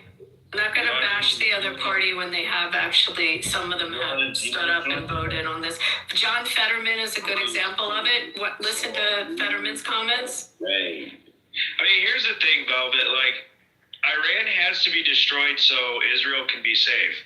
No, Iran has to not have nuclear power. Okay? You understand? Israel can take care of itself. Iran has to not have a nuclear weapon. That's the bottom line. It can't have a nuclear weapon. I agree. They can take care of themselves. They have taken care of themselves. Yeah, I agree. This isn't about Israel. This is about the U.S. It's about us. It's just milking the U.S. right now. Who's milking the U.S.? Who's milking the U.S.? Iran is milking the U.S.? Edom has to be destroyed. It has to happen. Right, El Normo? I don't know what you're talking about. I would urge everyone to differentiate between a country. Guys, someone, please be quiet for a moment. You should, in verbal speaking, you should be careful when you say Iran should be destroyed. Iran is our home, is my home and my country. You cannot say Iran should be destroyed. But the terrorist bunch of groups that are occupying our country, the Islamic regime, yes, that regime should be destroyed. But Iranian people and Iran as a country should be preserved, and we should always respect a country no matter what is its name. So you should speak respectfully about Iran. And to the point that Abby was saying, about the points, Abby, again, I would need to know, sanctions help. They are much better than making deals with this regime, just as was the case under Obama administration and Biden administration. But at the end of the day, it is not the ultimate solution. The ultimate solution is military intervention. Because at the end of the day, Iranian people are empty-handed. We don't have any weapons. And whenever we take to the streets, we take courage to take to the streets. Let's make room for more speakers. When I hear repetition or redundancy, I'm going to mute you. We're moving on. This is the Iran war. Israel, Palestine, USA. No terrorists allowed. In the Issa Watermelon Fan Club house, everybody. Shavua Tov. Velvet, you're Iranian? Yes. You're Iranian or no? Okay. Someone. And I can't John, you don't have a chat, so I can't post the voting records. This is why anyone can look them up. I really just want to be Jewish because they're so good at making people hate their own people. It's like it's overpowered war tactics. Just propaganda. Want your question? I'm Iranian. Okay, vas-y. Ali. From the room because no terrorists are allowed here, and if you're gonna lie and besmirch the good Jewish people, you're gonna get kicked in the tuchus, either to the goo or to the hallway. Oh my God. What's up? Ouais, it's rigole faire. J'ai rigole faire là. Il dit quoi? My friend? Noise trolls who are working in their bathtubs or kitchens will also be kicked to the goo.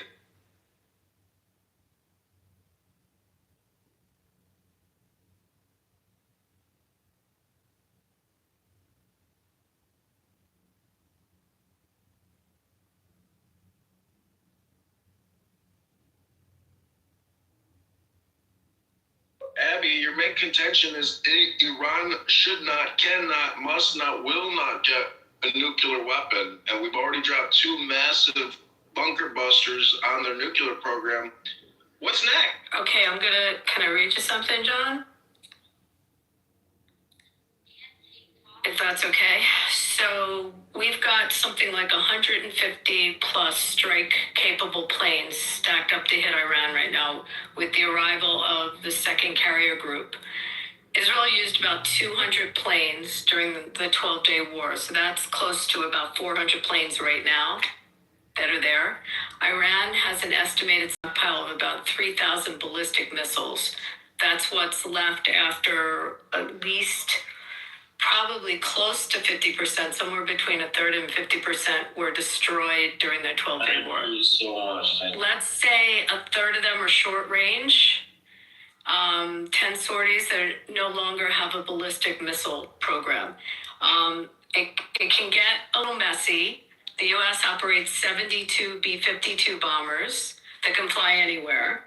So if Iran starts playing games in the Gulf, the U.S. can start to, at that point, do carpet bombing. I mean, just look at what war power is there now, and what they could possibly act up and do. And you're military, you probably understand that better. I'm just reading some of the stats on it.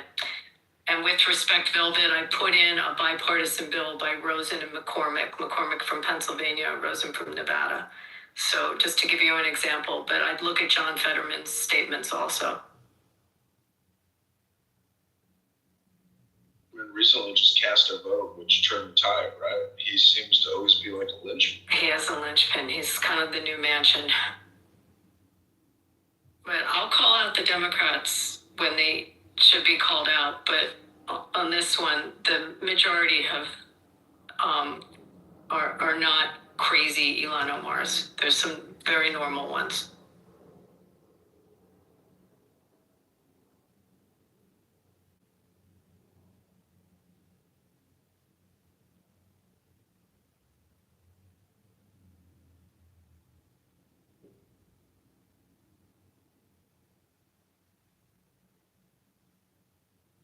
It's a 50-50 chance that there's going to be a regime change, or do you think it's 28? I think he dies. He's old. But, not all of the Gulf, they've come out with statements that they're fearful of regime change because of what will take its place. I mean, that's a really important consideration. Have you talked about that? What if it does change? Who comes into power? Again, I might have a better perspective on this. That's what will happen if United States attacks the regime. So one little thing I would urge everyone: when you say Gulf, the Gulf is the term that Arab countries use to refer to that sort of ocean. We call it Persian Gulf. It is its historical name. So please refer to that as its real name, Persian Gulf. But anyway, the point is, if the regime changes, so the majority or a significant part of the opposition support the Crown Prince Reza Pahlavi to be their king. But even myself, I, as a person who opposes the Islamic regime, I'm not necessarily a monarchist, but I am united behind Reza Pahlavi for now. But in voting, in a ballot box that will happen after the revolution, after the regime change, I would probably vote for a republic. And my leader is, Masih Halinejad. She's one of the opposition figures. But for now, the majority of the opposition are behind Reza Pahlavi. So Reza Pahlavi will emerge after the regime change. But I would urge you to note that it is but it's also what Reza Pahlavi's path is. He's not saying keep me in and keep a monarch. He's saying let's do a just election. And then you can pick if you want to have a monarchy or you want to have our not monarchy. So I think that's why people want Reza Pahlavi in place, so he can create a clear path to a better future for the Iranian people, right? He's not necessarily saying I want to be in power and it's only me. He's saying, listen, I want to be able to help, and I have a portfolio put together on how I can help with the conversion to make it an easy transition to make it better for the Iranian people. So it's not like what happened in Iraq. And even if it is a monarchy, the result of the ballot box, it will be a democratic monarchy, just as most of the European countries, just as United Kingdom, that the king has just a constitutional stance, but the real power is in prime minister's hand. So in any way, Iranian people are fighting for democracy. We want democracy, but it could happen in a republic form, or in a just as United States, or in a monarchy form like United Kingdom.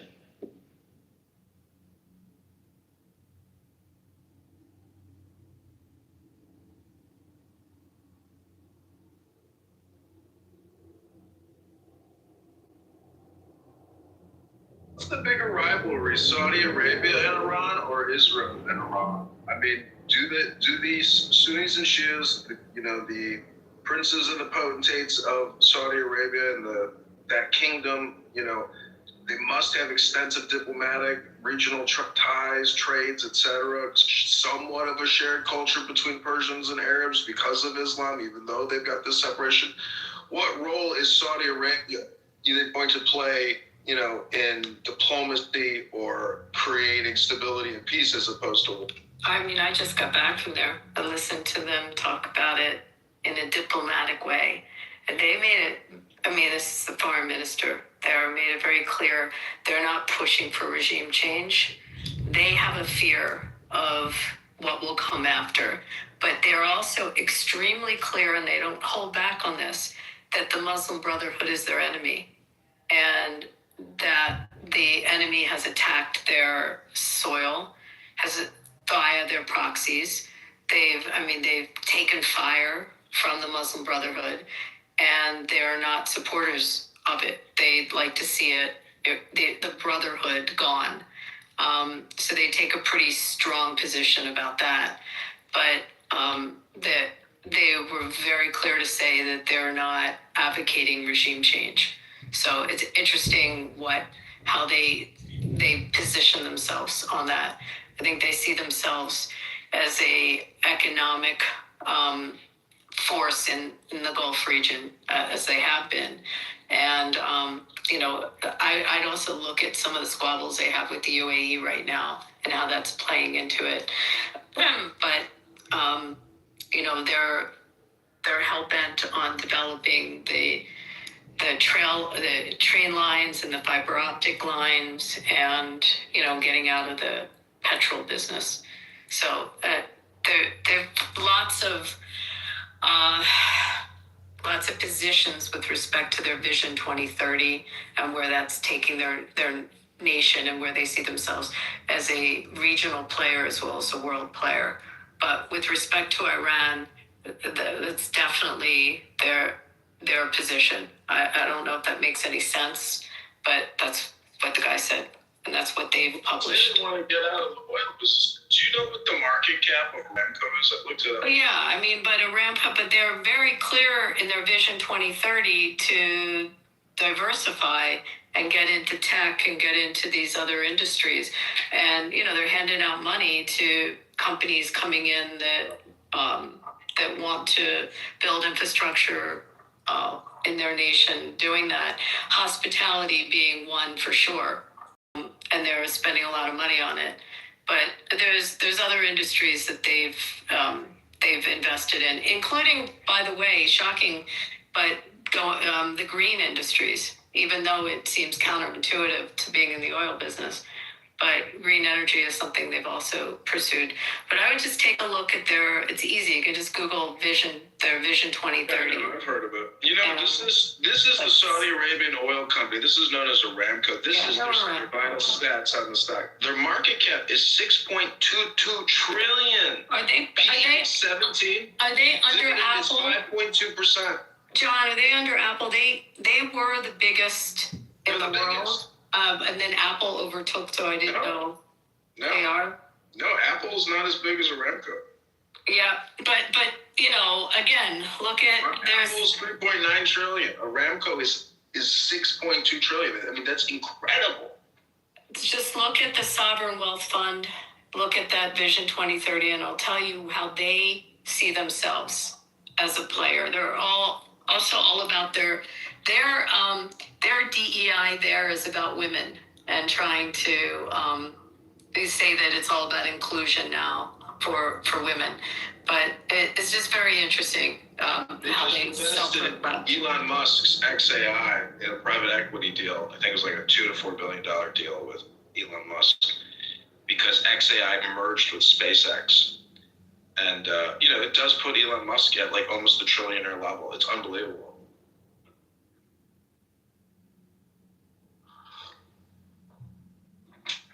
But, I think historically, wars and debts and all this chaos is really, I'm more worried that there's going to be a war because it's going to shift the attention. But, it just seems to be convenient when a war happens to break out. And, I've heard so much chatter that, I'm pretty concerned. And the buildup, is basically potential energy.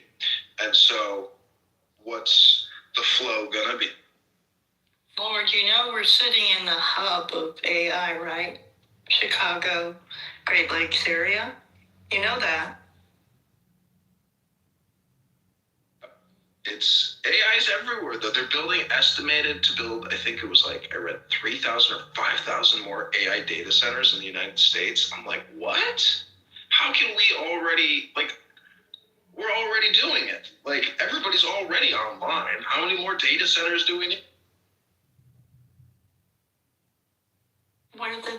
They're being built to crash and burn what's out there, what's threatening us.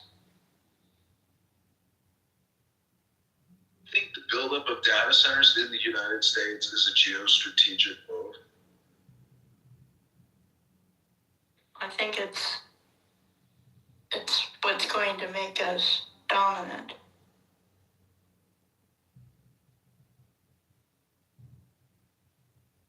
How's that in one place? Well, we're going to be well over-equipped in comparison. They can talk a bunch of crap, excuse my French. The delivery is going to be what counts. You don't think the AI is making people lazy and stupid, though? No, that's a different kind of AI that I'm focusing on. It's really more about weaponry. You're talking about drones? You're talking in weaponry, the use of drones? All of it. Are we talking? All of it, Abby. Drones. She's talking about warfare, basically. AI. Yeah, thank you. I was looking for the word. Thank you. It is warfare. But so much has changed with drones coming into warfare. No, but it's everything. I know what she's talking about. It's talking about hacking, shutting a country down, turning off the lights, drones, missiles, defense systems, how AI could be utilized in all of that. Electricity, gas. Yeah. We just had a hack a few days ago, one of our casinos. Just had, I forget the name of the company that came in and held them ransom. They paid it. They paid the ransom. It's pretty crazy. Do you know how much? They paid $1.5 million. What did they hack, though? Into the whole system of the casino. And all the data. They did ransomware? Yeah, let me tell you the name of the company. Hold on. It's not company. One second. We already know the name, Abby. It's El Normo Green. Right. No, wait 1 sec. Let me pull it up. There's not a statue of El Normo in Vegas. Yeah, right on the strip. That's El saying I got ya. Yeah, if I can say something, getting back to the question that Lord was asking about, what role Saudi Arabia would play in Iran. Hold on, before you jump into it, because you have so much beautiful energy, I just don't want Abby to be I want to hear what you have to say about the hack. But don't forget what you're going to say, just because then we'll forget it. Abby was looking up something. Hold on, the name of the hacker is an it's Shiny Hunters. Shiny Hunters pulled off a massive data heist against this particular property. It holds more than 800,000 records containing personal employee information. It issued a final warning on the dark web. It gave the particular luxury resort until February 23rd before releasing the data to the public. The pressure on the company and the threats to release the data is likely to mean the company had broken off negotiations. So now the gang is desperate, and that's not uncommon with the extortion attacks.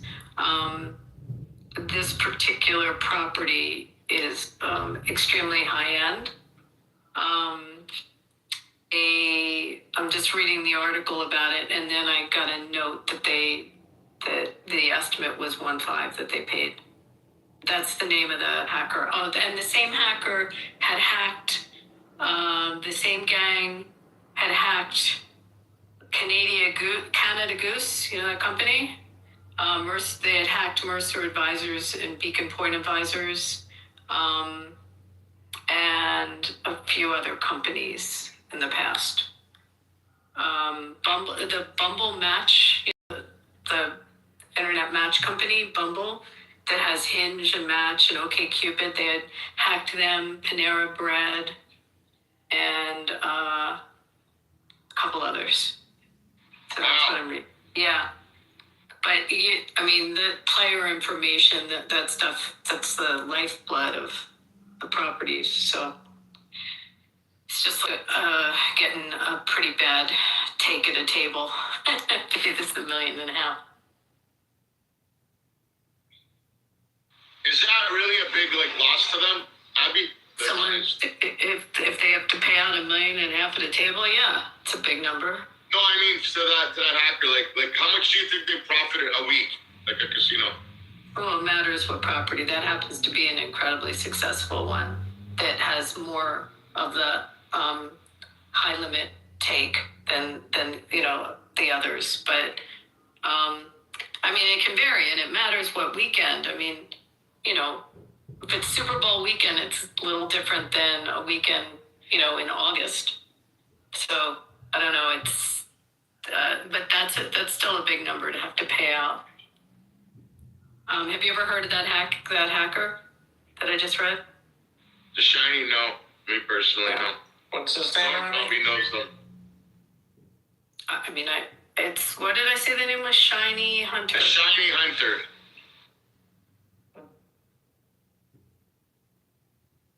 Sorry, you can go back to Iran. Yeah, sorry about that. Go ahead, buddy. What about REM phone? Shiny people? Can I just say that Tiny little people.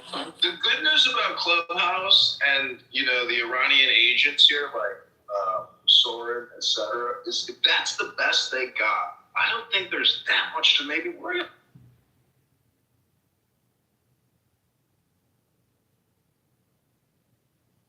I think he was in a re-education camp for a while. Soren? Yeah. I saw him back on the app the other day. Yeah, he's back in strength. What do you mean by a re-education? Yeah. It was a joke, because in the Chinese re-education camps, For one, would love to go to Iran, go to the Grand Bazaar and enjoy the incredible food. Because to me, Iranian food is like some of the best in the world. The music is great. The women are beautiful. Can't we just live in peace? Can't these people just say, you know what?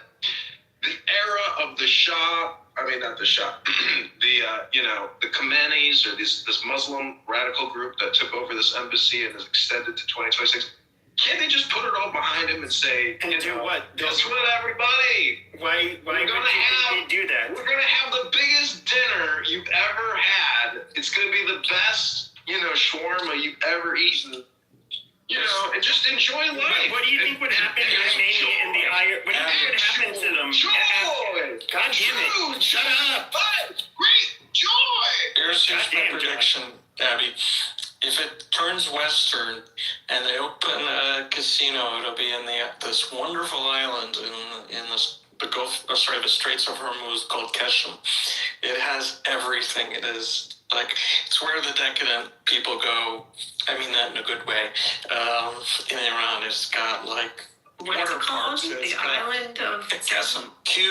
QESHM. Just look at all the different attractions it has on it. It's in crystal blue waters. Is that the place with the red sand? I don't know if it has red sand. I'll be honest with you. I just know it has just so many wonderful attractions, and it's right across from Abu Dhabi. So like it'd be like a little puddle jumper away. You know, like literally. You know, all the Emiratis could go there. The Emiratis are getting a casino in about a year. I know, but you know, for whatever, if they want to. But you know, there was one, Jeff. There was the Shah during the time of the Shah. It was a very successful one in Iran. Isn't there? It's kind of like what happened to the Cuban ones. Yeah, exactly. Lansky lost them in Cuba. So we could you could go to Keshem and then you could fly to Tehran and have dinner and then go skiing, because Tehran's right around there's a mountain range right around Tehran that's just wonderful skiing. Say it, Q. It's in Q. It's near Bandar Abbas. QSHM. It was sort of considered like a free zone. The way like Hong Kong was a little bit different than China, but they kidnapped a retired FBI guy there, and they've kept his remains for years. He was out of Queens. I think his name was Levine or something. I have to go look it up. But the FBI has often wanted to at least get his remains back. If you type Bandar Abbas, BANDAR space ABBAS, it's right next door. I'm looking at the pictures now. Wow. Yeah, it's beautiful.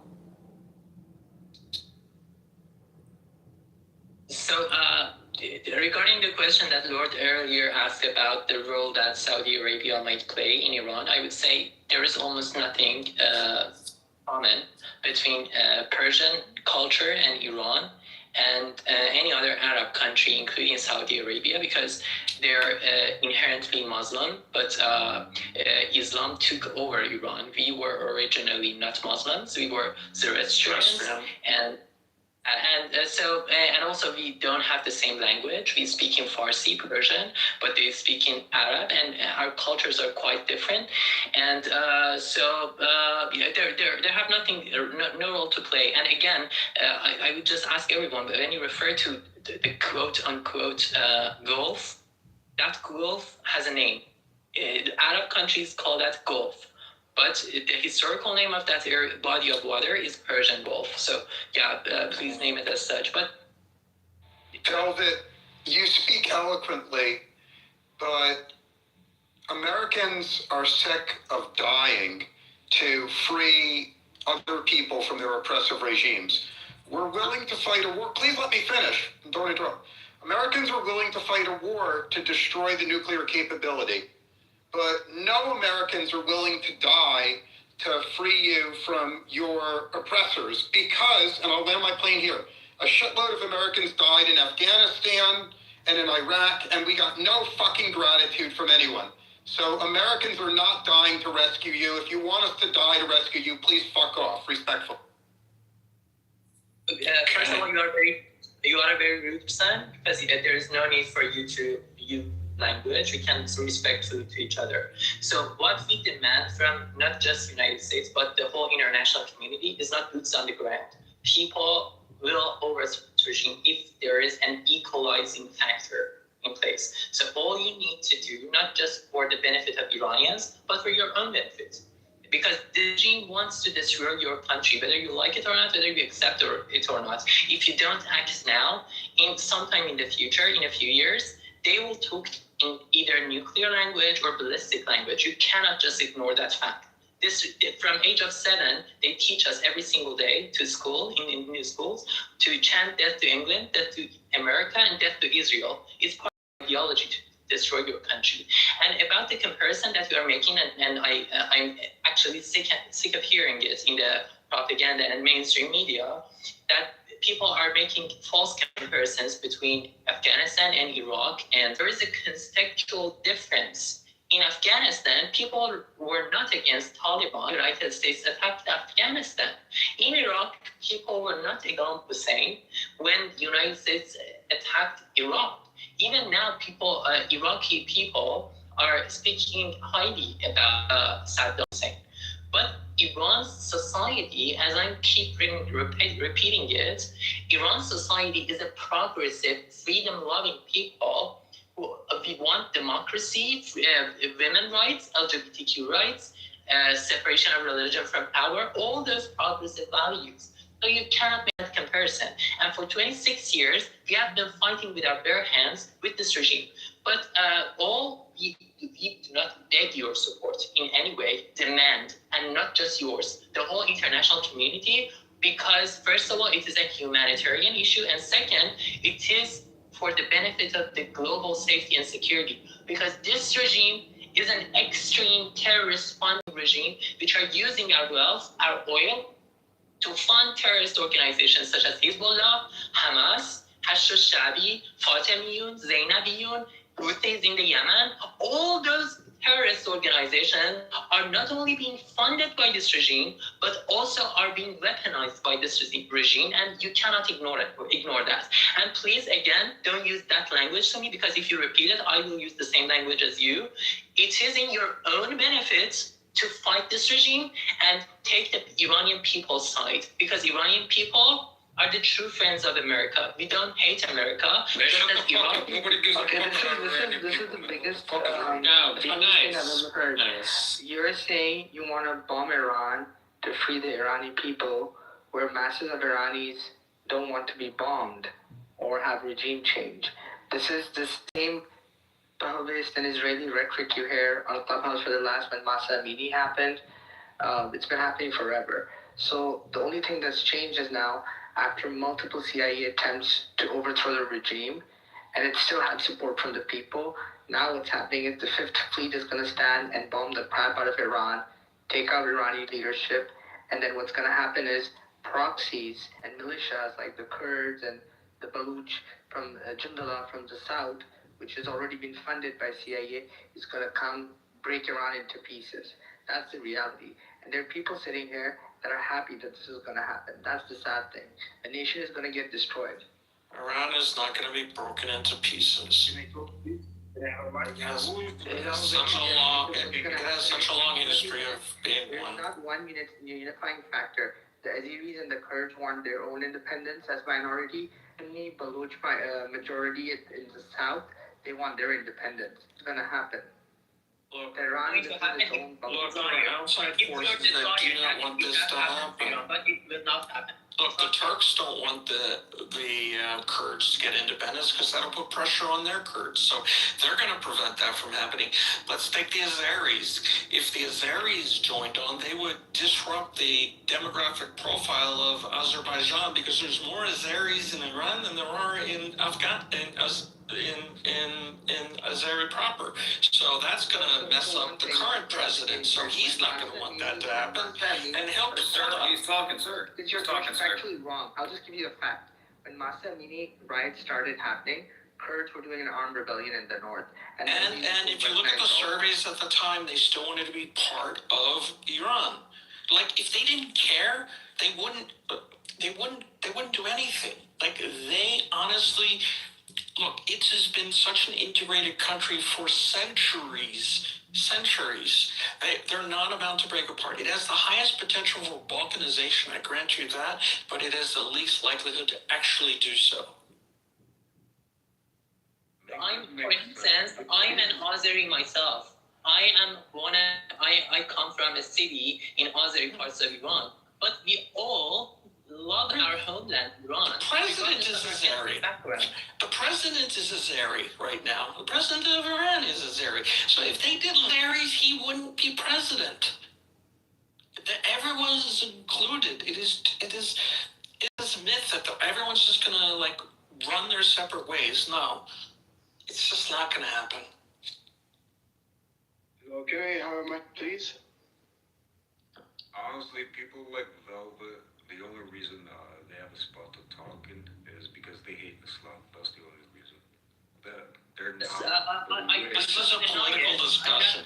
This is I nothing won't to. deny that I'm not only Islamophobic, but I'm also I have Islamic trauma. We have suffered under Islam. Nobody cares about that though. That's the thing. Also, This is a He has a right to, Marco, he has to feel that way. He has a right to feel that way. You can point it out, but like, whoa, you can point it out and it's okay to, I'm but. not done. Velvet, it's the United States that put Iran under sanctions for decades, and the reason why our economy is such a shithole, it's because of the United States. And you're and why did that happen? I mean, why was it put under sanctions? It was a cool thing to take a bunch of American citizens and hold them hostage. That was a cool thing to call for the death of America, the death of Israel, and to export terrorism. 444 fucking days they held us hostage. You think that was okay? You think that was okay? God bless Ronald Reagan, man, for getting them out. They were put under sanctions. I'm saying they were put under sanctions by the United States, and their economy went to shit. Right. Maybe if they played nicely in the world community, they wouldn't have been put under sanctions. It's ridiculous, bro. You're fucking insane. You're looking at one side of the equation. You Americans give them a died pass. as a result of Iran. Shall we talk about all the Americans that died? The bombs that went off Let's talk about Hezbollah. Let's talk about, let's see. We can go down to South America. We look everywhere where they funded Hezbollah. They funded Houthis. I mean, do you think that... How many Iranians were wrongfully punished because of all that? I don't know. You tell me. No, the Iranians, if they suffer due to sanctions, 100% of its responsibility is with the Islamic regime. Because first of all, it is the Islamic regime that desires to destroy Israel and ultimately desire the United States. That's first. And the second reason, the sanctions are irrelevant. Because no matter how much income this regime has, you're stupid. That's the slogan for operating, okay? Otherwise, they hold no regional power. It's just a fucking slogan. No, it's not just the slogan. It's not just the slogan. If it is, why do they fund Hashd-al-Sha'bi, Qatar Hezbollah, the Hezbollah itself, Houthis, all those terrorist organizations in Syria? They were keeping It's the only way that they hold power in the region. It's the only way they operate in the region as a big player. Things like that. What are you talking about? So are you fucking dumb? You are contravening yourself, predicting yourself. So how am I contradicting myself? I'm saying they use a slogan to exert influence in the region. No, because that's part of it to confront the United States in the region. Because there is no way for them, for the technology that they currently have, to confront the United States in the U.S. soil itself with their ballistic missile. But the way they can confront the United States, that's why it's just a slogan. No, it's not just a slogan. They're simply confronting the U.S. region by funding all those terrorist organizations. But my point that before interrupted me, that I wanted to make, sanctions are irrelevant for the economic situation because no matter how much income this regime has, it will use it for three purposes. Its nuclear ambitions, ballistic missile program, and funding terrorist activities. Look at just 1 year ago, Hezbollah itself acknowledged, and also the Treasury Minister of the United States, I don't know what is his name, but American people can search whether they can fact check me, whether I'm true or not. Just during the past year, they have funded $1 billion, although the country is under financial misery. Even in this circumstance, they have funded $1 billion to Hezbollah because that's part of their survival strategy, and they want to export terrorism to the world. They don't care about the welfare of Iranians. So sanctions are irrelevant, first. And second, it's not just about economy. Stop downplaying the Iranian people's desire to have a better future to just economic matters. It's not just about that. We want democracy. The so-called supreme leader, the dictator of Iran, Ali Khamenei, has been in power for 37 years, and he has absolute power over everything, and he has never been elected by us in that position.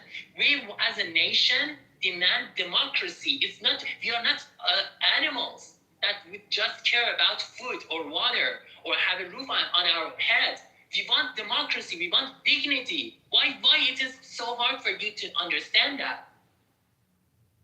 Can I say something, please? Hello? Go ahead. Is there a problem? Yes, sir. Go ahead, man. Go ahead. Okay. Regarding this claim about what you have said and the last person also said, so you talk about your perspective. You call the regime of Iran as a terrorist, and you didn't talk about what Israel did in Palestine, what USA did in Afghanistan, Iraq, and every this thing. You are angry or mad about Iran because it depends on the weak people. Oh, wait. So Iran is okay because... Are you kidding me, what you're saying? You can... defending the... Why don't we talk about, let's see, the England attacking France, or maybe the Danes coming in and the Vikings attacking? I mean, what other world events are so troublesome that it justifies Iran being the absolute pig that it is in terms, and the IRGC attacking and wanting to kill Americans? So because there's been crises in the world before, we justify Iran? That's what you're saying? No, I think he's saying it's laughable to think the United States would make Iran any better than what it tried to do with Afghanistan. You have to figure out the real tourists. The different issues. And Israel has nothing to do with this, so to bring that in just shows where his bias is, but keep going. Okay, I have just a little bit. Oh, unless you want to talk about October 7th and the butchering and raping and murdering of innocent people at a concert. Yes, what Israel did to the Palestinians, to the children. What happened to the children on October 7th and our friends that were murdered? You want to talk about that, shall we? Let's talk about our friend from Clubhouse that was shot down and murdered on October 7th. Should we talk about him? Or our other friend that was taken hostage? Would you like to hear about him? Palestinians. What Hamas does Yes, let's talk about what Hamas does to Palestinians. Thank you, Velvet. Okay, no, wait. So you blame Iran to defend the weak people? I blame Iran for taking its money and supporting its proxies like Hamas, like Hezbollah, that murders Americans. I blame them. Oh, really, Mako? I think you're just ignorant. I will dare defend the fact that... Okay, wait, just a minute. No, my dear, you're wrong. Just a minute, please. We'll talk about USA. Will it support Israel to kill? Yeah, it should support Israel because Israel is an ally and it helps the United States with intelligence and it's a democracy. Unlike a fucking belligerent. Mako, I think you're belligerent. Not even for himself. Trump just said that he supported that guy of Syria called Shah when he was in this guy was in ISIS, was in the terrorist groups, and he supported him. So why don't talk about this? Why don't talk about when USA supported ISIS? USA eradicated ISIS. Maybe you didn't read the news? You might want to read the news on that one. Wait, Iran, their freedom in Iran more than USA. Iran funds Hamas and Hezbollah and the Houthis. Shall I repeat it over and over? As well as the dissidents in Iraq. So for you, they do this because Hezbollah kills Americans. In addition, also, Hezbollah kills people smuggling weapons in through Jordan into Judea and Samaria. Jordan? Let's talk about Hezbollah in Latin America. Would you like to know about the drug running that Iran is behind as well with Hezbollah? Or you just want to know about how many Americans were murdered by Hezbollah? Or maybe it's okay that Iran decided to try to kill American ambassadors and our president. That's okay. It's okay that IRGC wants to take out the U.S. president. You think that's cool? Do you? Do you think that's cool? Do you think that's okay? Yes or no? Is it okay to want to assassinate our president? That they had a plot. Is that okay?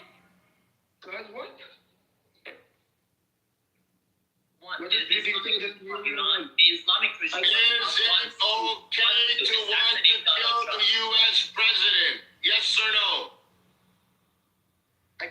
Please try again. Is it okay to want to try and kill the U.S. of A president? Yes or no? If people like Melvin have their way, Is it okay to want to kill the U.S. president? Stop interrupting, fuckhead. Michael, is it okay? He knows exactly what you're saying. He's just playing dumb, which he is It dumb. doesn't matter if it's Trump or Biden. It doesn't matter if it's Trump. Are you retarded? Is it okay to kill the president? Is it okay? Listen, fuckhead. Is it okay to want to kill a president of the United States of America? Yes or no? Yes. To kill Trump, yes. Okay, you're retarded. Honest. Well, I hope this app is monitored. I pray this app is monitored. They say It is. And I just made a report too. Wow. Homeland Security, piece of shit. So, Mako, on to you. Is it okay to U.S. president? Suck my dick. Okay, both you guys are dropping. Later, fuckheads. You guys are such scumbags. And there you have it. Why did we give them airspace? I don't know, but when retards too. When you actually ask that question, and they're boxed in, and they give you their honest answer, it's frightening. But that's what's out there, and that's what's come onto social media. If you go on Instagram, Facebook, Twitter, this is you notice a lot of these terrorist supporters are all into like homosexual activities? They all want you to suck their peepees. Why is that? That's what they resort to right away. No women will do it. Question right away. They're like, "Give me fellatio. Give me head." Who does that? People not getting it.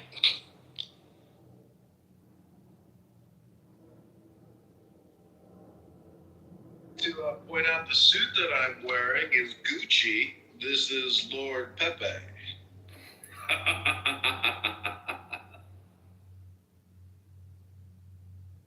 This one of Abby's luxury Vegas. The first time I went to Vegas, I stayed at the MGM for 2 weeks, and I went with about maybe $10K in the bank, and I think I left with like $1,200 in the bank. Well, that would work out about. Yeah, that's usually the way it happens. You should just write a check when you get there. You know that after, what is it, 72? I don't remember how many hours, if we have you in the city, we're going to take your money. There's a statistic on it. Yeah, it's just, you might as well just write a check. Unless you're going for the entertainment value, there's no way you're going to make money. But you helped pay my mortgage, so thank you.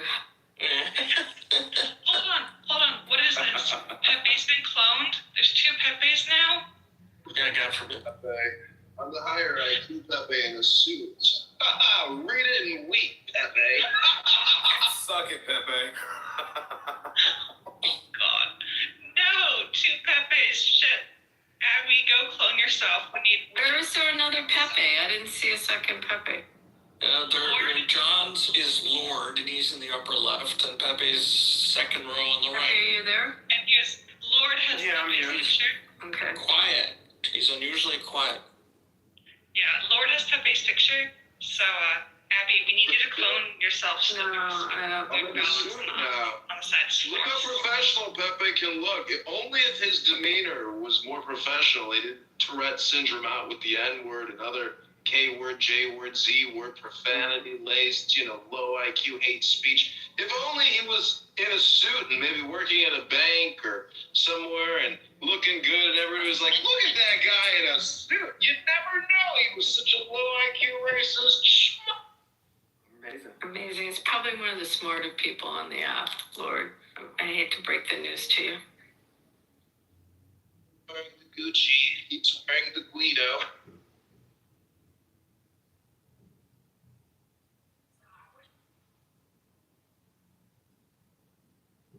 Welcome back, everybody, to Ironic, where we've been listening to individuals discuss what could possibly be the regime change moment of the 2026, historical event. Because I got a history book here, and I was reading yesterday about how this British ship capsized from a U-boat attack, and 800 British soldiers lost their lives, and I was like, God, what a tragedy. You think about how many people that impacts. That's like, if each person who dies is 3 close people, that's 2,400 people destroyed.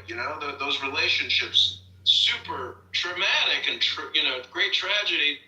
And so I'm just wondering, if the Iranian government is shooting protesters with machine guns in the streets, and those piles of shoes are real, and they're just murdering people in the distance with rifles, that's pretty fucking crazy. And I gotta say, if I lived in a city like that, and the police, and I saw it with my own eyes, and the police were indiscriminately murdering people from a distance with rifles, well, god damn, that's fucking crazy.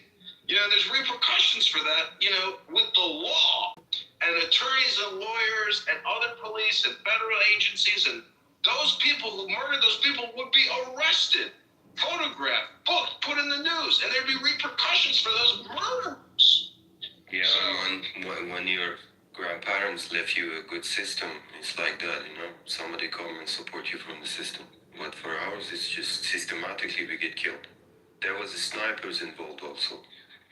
Do you know the gun Dragunov? They have hit people with that, man. Imagine that. There is actually footage from Iran that they were like smoking meth before shooting people.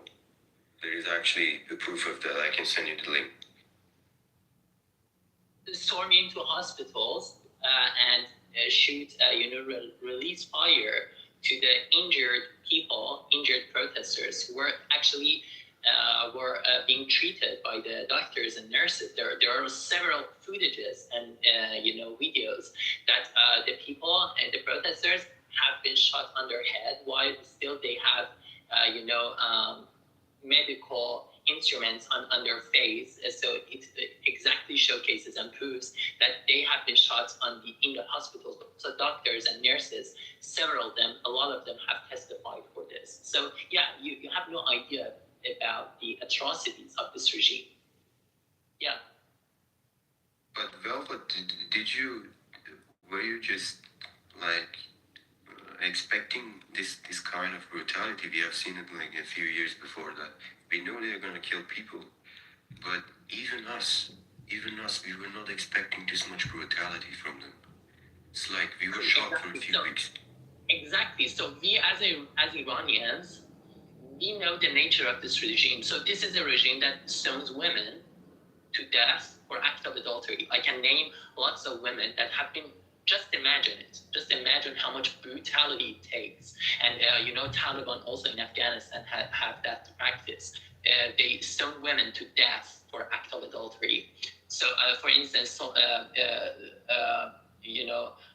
Soraya Min, and there has been a movie actually for her. She has been stoned to death. So we know the brutality of this regime. They, blind people. I swear to my honor. Perhaps you can say, what if you don't have the honor? But I swear to whatever I hold dear. Personally, saw a woman 3 years ago during the Women Life Freedom Movement. I was on the streets, and back then I was in Iran 3 years ago, and I was protesting against the regime. Persis, I don't know whether you have lived in Iran, but I was in Argentina Square, right? I was with a woman. I was born and raised there. It's just a few years on. Okay, so the woman had been shot in her eye. The non-Iranians might not know that, but the regime intentionally shoots at protesters' eyes. I raised this point a few hours ago in this room, and I just asked everyone to go and see the substantiated statistic by the United Nations that during the Women Life Freedom Movement, over 500 protesters were shot intentionally in their eye, because that's part of the nature of this regime. They don't want to just kill you. They want to terrorize you. protesters and make you as a lesson. Sorry, it might disgust you, but they also shoot at people's genitals. Right. I don't know Persis whether Persis has seen the records and the works evidence. in the hospital. My uncle works in the hospital, and he told me there were like 50 person got blinded there. After they were doing this operation on the eye, these police officers, these intelligence officers were taking them to prison. And they were not even taking the antibiotics they were giving them. These guys, these guards, I don't know from which intelligence agency, there's a ton of them, you know. But they were not even taking the antibiotics that they were giving them. And not just in their eye. After surgery. Not just in their eye. Yeah, have you bro. seen the evidence? Have you my- seen the evidence? One I mean, of- have you yeah, seen the I'm evidence just that they telling have you. been shot in their genitals, in their sexual organs? There is footage of that, you know, that we cannot send a link here, but there is a guide online, I think. There is a lot of footage. Yeah, in the Babylon, yeah, exactly. So women have been shot in their sexual organs. So that's the nature of brutality. But as Persis is saying, we know the nature of this regime. We shocked in this round of protests. And, you know, then we hear someone like Arthur that, unfortunately he came and in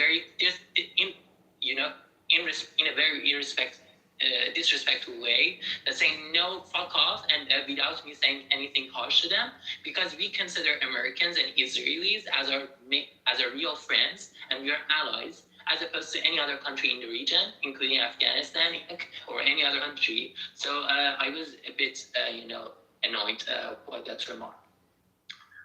Given that trauma in our head. One of my classmates got both of his eyes out. They had to take them out. It was like too many pallets in the face, and he's blinded now. It's just crazy.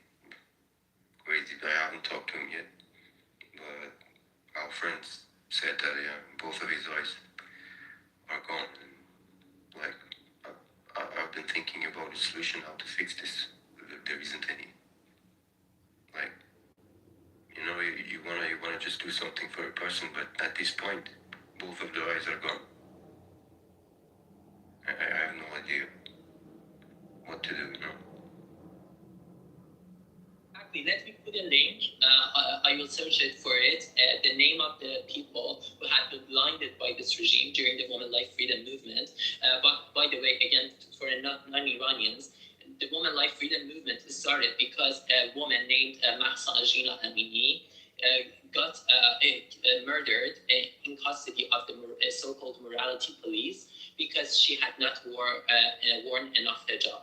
So that's the nature of this regime. They imprison women for not wearing enough hijab. So when Mahsa Amini got killed, the people across the four corners of the country took to the streets and chanted against the regime. And so it showcases how progressive Iranians are, and they are fighting for women's rights, for instance, as opposed to other Muslim countries in the region that they don't care about women's rights. So, for instance, in Afghanistan, Taliban precludes women, to go, even legal girls, to go to the schools. But, Iranian society is a very progressive society. But during that round of protest, I will put a link that you can see the people who have been substantiated by the United Nations, that they have been shot in their eye.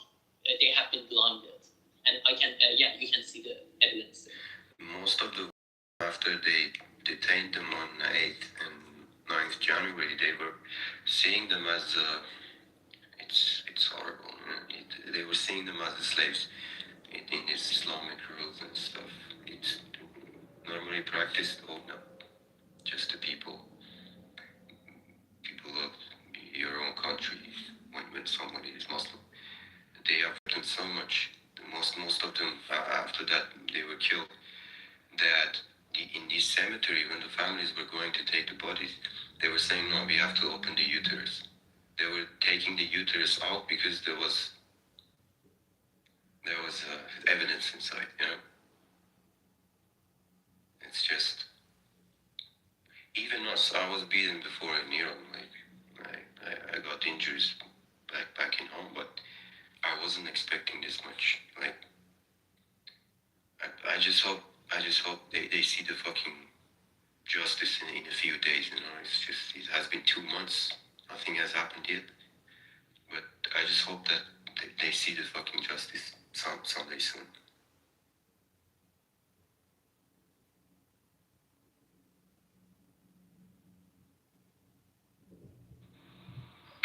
John, Kitover. Disabled. The chat on the group is disabled, but I sent the link to Lord to your to your direct message, so you can perhaps share it in the groups. So that's the John. You know. Yeah, what is it, Blessed? When do you think? Okay, hold on. 2-part question. Do you think USA and Israel is going to attack Iran, and when do you think it'll happen? I don't know. I mean, you know, they're probably like observing them and trying to, you know, figure out, because this is all like, you know, high-level negotiations taking place. So you never know. They could have some type of like breakthrough, you know, negotiation. You never know. It's just so hard to predict because, you know, that statement, rumors of war, it's like a mind virus. And, but when it happens, you know, I remember when October 7th happened, I think on October 8th, I was at the dentist, and my dentist is Jewish, and I was, you know, it was like, it was very sad, but I said to the dentist, I was like, those fuckers are going to find out what JDAMs are.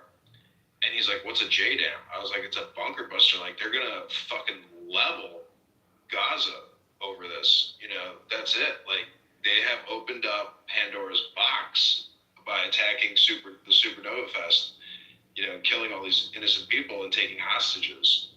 Imagine if they didn't take hostages, you know, and it was just like, you know, I guess you don't do a raid unless you're like actually trying to take hostages as well.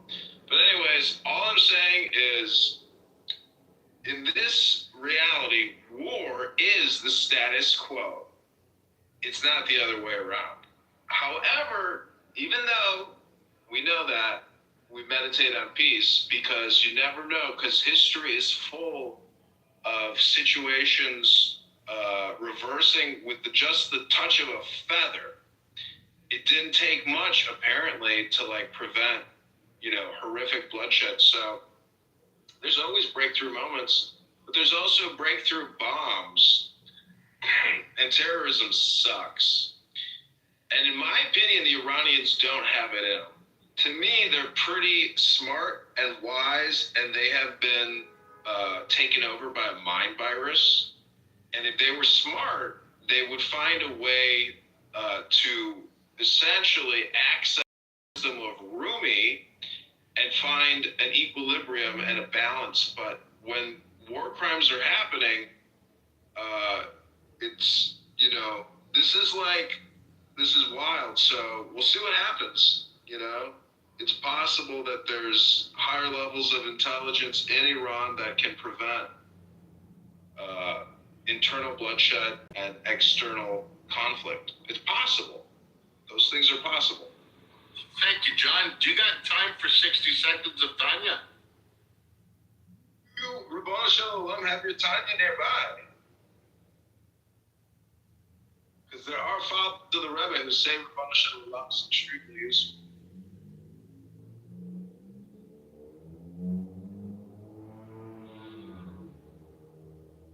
If you don't know what you're doing for Purim, you might not want to go to Iran and look for Mordecai or Haman or Ahasuerus. You know, how do you say that guy's name? The king of Iran back then? What's his name? Ahasuerus, or how do you say it? English people call him Cyrus, but in Persian we call him Kurosh. In Persian it is pronounced Kurosh, but in English you call him Cyrus. Mm-hmm. Well, you know, Mordecai whooped his like executive's ass, right? What was the bad guy's name? Haman, Tashin. That was a few centuries after the Mordecai. He made a cookie out of him, put him in a triangle. Yeah, he made a imitation.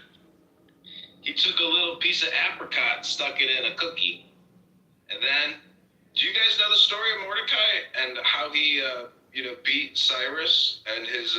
I would love to hear it. I'm not lying. I would love to hear it. It wasn't Cyrus actually. This story happened a few centuries after that. Ribono Shalom. There are those who say that Mordecai can teach us everything we need to know about how to defeat the terrorists in Iran, or the killers, or the assassins. I have no idea, but I would be happy to listen. What's the story? Well, I know it's located.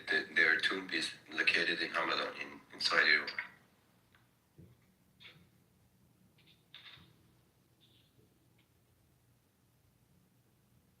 That was King Darius, not Cyrus the Great.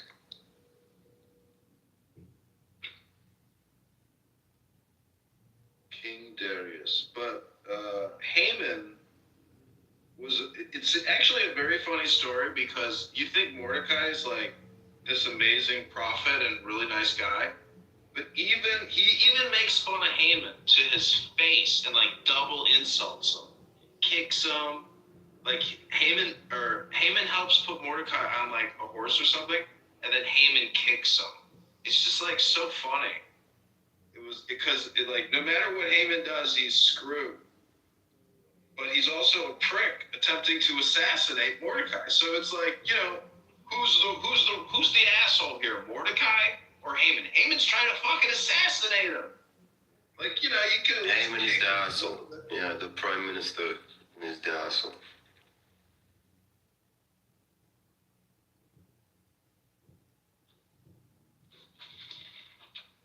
Well, some people don't read books anymore, but in the back of a book, sometimes they have what's called an index of subjects, or what could be called a glossary. So we're going through and looking for Mordecai.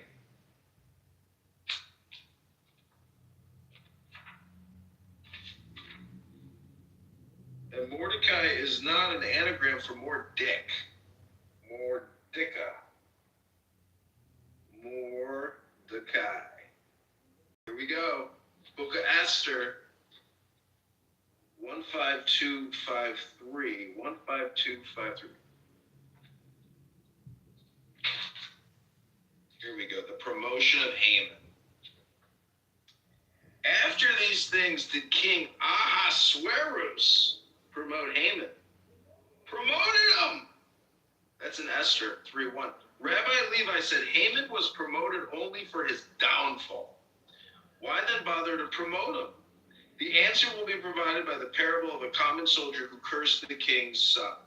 The king said, if I put the scoundrel to death, everyone will say, the king has executed a common soldier. I will first promote him and then execute him. So he made him a tribune, then a general, and after that he cut off his head. Likewise, the Holy One said, should Haman be put to death when he sank so low as to advise Ahasuerus to stop the building of the temple? No one will know who he is.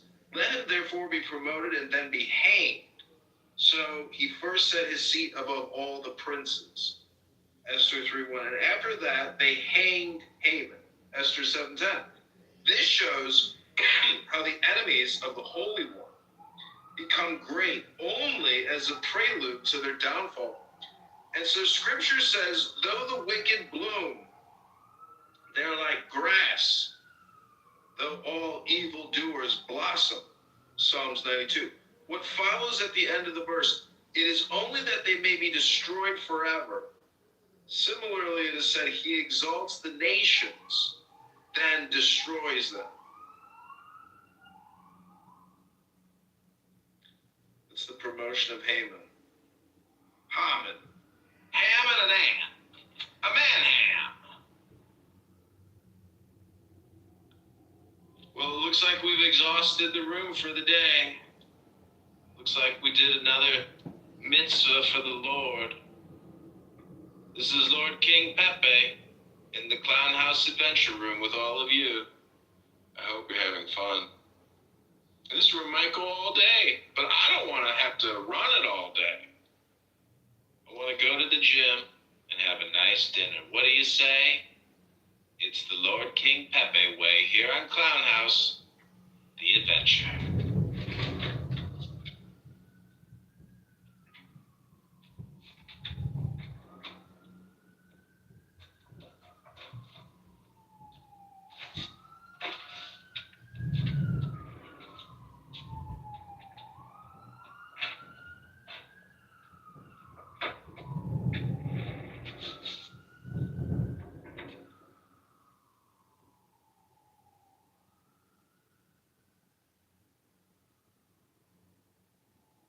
So it looks like all of my accounts on I'm the only one left. The show's over, apparently. I'm all alone. So we're going to play a little music.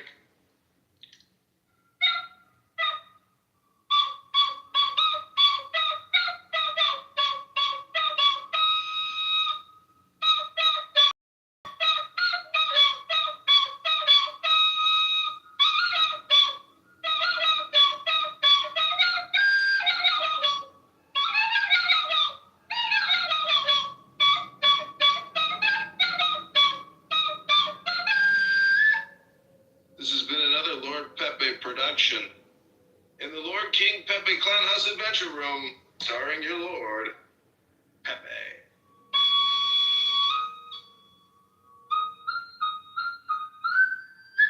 Lord Pepe. So just remember, everybody, the law of the strong, this is our law, and the joy of the world. Do what thou wilt, shall be the whole of the law. Thou hast no right but to do thy will. Do that, and no other shall say. Every man and every woman is a star. There is no God but man.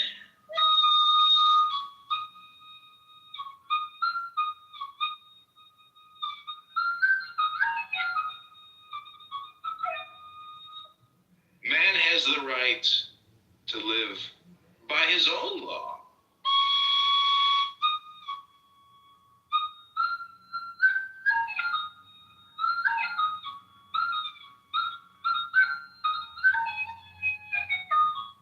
To live in the way that he wills to do, to work as he will, to play as he will, to rest as he will, to die when and how he will. Man has the right to eat what he will.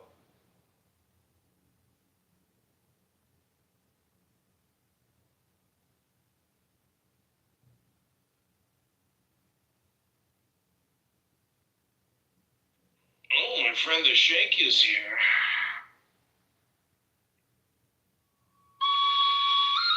To drink what he will, to dwell where he will, to move as he will on the face of the earth.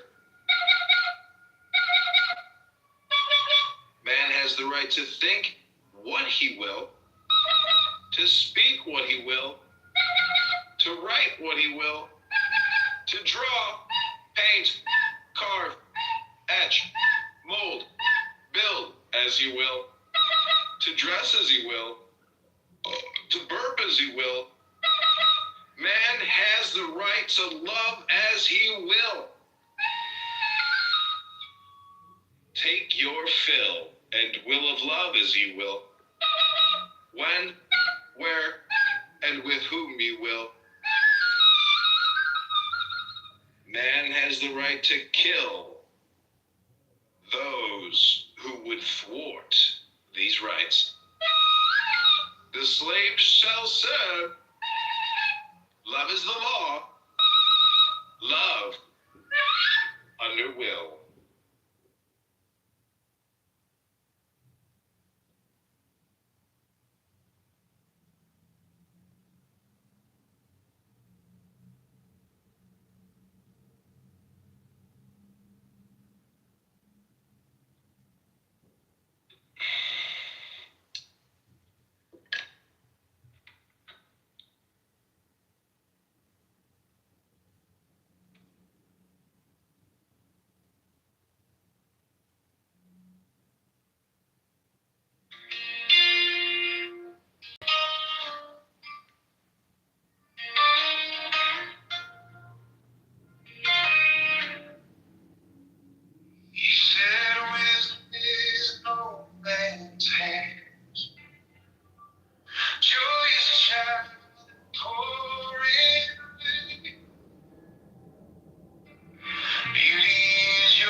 I see the golden man in the way you look, in the way you stand. Not some halo, not some distant sky, just a quiet grace in your tired eye. If I get lost, if I lose my way, teach me the heart of God in a human hand. Characters that promise you make it midnight. Friction is the crack with a light can't see. All these broken pieces on the table between us turn something holy called. I see the golden man in the way you look, in the way you stand. Now some halo, now some distant sky, just a quiet breeze in your tired eyes. If I get lost,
a crack like it's all these broken pieces on the table. Turn to something holy. Call me friend. I see the end of the golden day in the way you look, in the way you speak. Not some hate, not some distance, just a quiet grace. I'm tired of. If I get lost, if I lose my way, teach me the heart of God in you.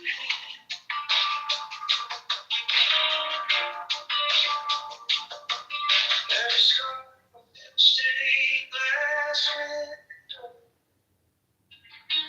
every failure folded into prayer. If heaven has a place I know, looks a lot like mercy. I see the end of the golden day in the way you look, in the way you speak. Not some hate, not some distance, just a quiet grace. If I get lost, if I lose my way, teach me the heart of God.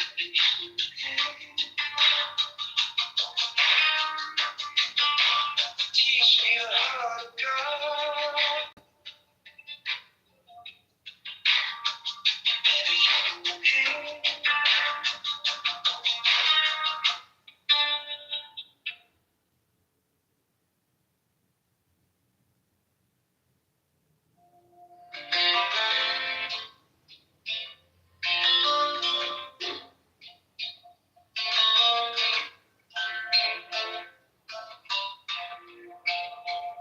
I was chasing flawless, straight lines, clean hands, trying to polish it all into something it could never stand. But wisdom came quiet, like rain on dry ground. Said you're not a finished statue, you're the clay I'm shaping now.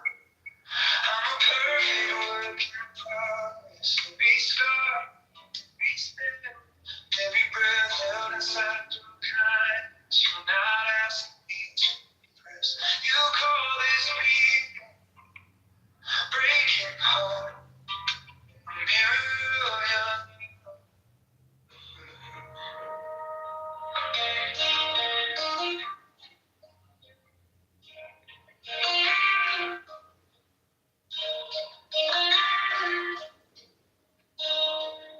I was chasing for straight line, clean hand, trying to polish it into something it can never stand. But wisdom came quiet, like rain on dry ground. Said you're not a finished statue, you're the clay I'm shaping now. I'm a perfect work in progress, every scar, every step, every breath held inside your kindness. You're not asking me to impress. You call this me breaking heart.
Flawless statue, but a heart that learns to stay. When it's hard to offer mercy, still in the grave.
Little cracks in my hair, coffee stain on my white shirt. Still I'm tracing every step for a hint of how we were.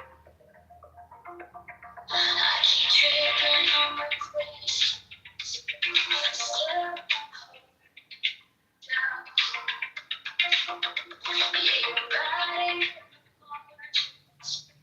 lines I see. You're the wind.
framework as I know it to like instantiate something like freedom or rights that are like, you would just have a different way of doing it.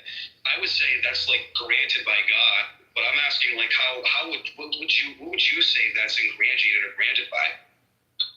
Well, it's granted by us ultimately. I mean, so the state of affairs are completely contingent on what the meaning of freedom is, and that can change. So freedom is just like optional at the end of the day in your worldview. So then it's not even an argument. It's not even an argument that you your belief in freedom. Like you can't even instantiate them because it's circular. Like no offense, I'm not trying to be rude. I mean, yeah, it is circular that, it is in our best interest to be able to be free, that free agents do desire to be free. It is circular. But essentially it's like, it seems to me that you're stuck with a circle, whether it is that a God exists or does not exist, is that but either way, it's either God does value our freedoms as individual agents or he doesn't.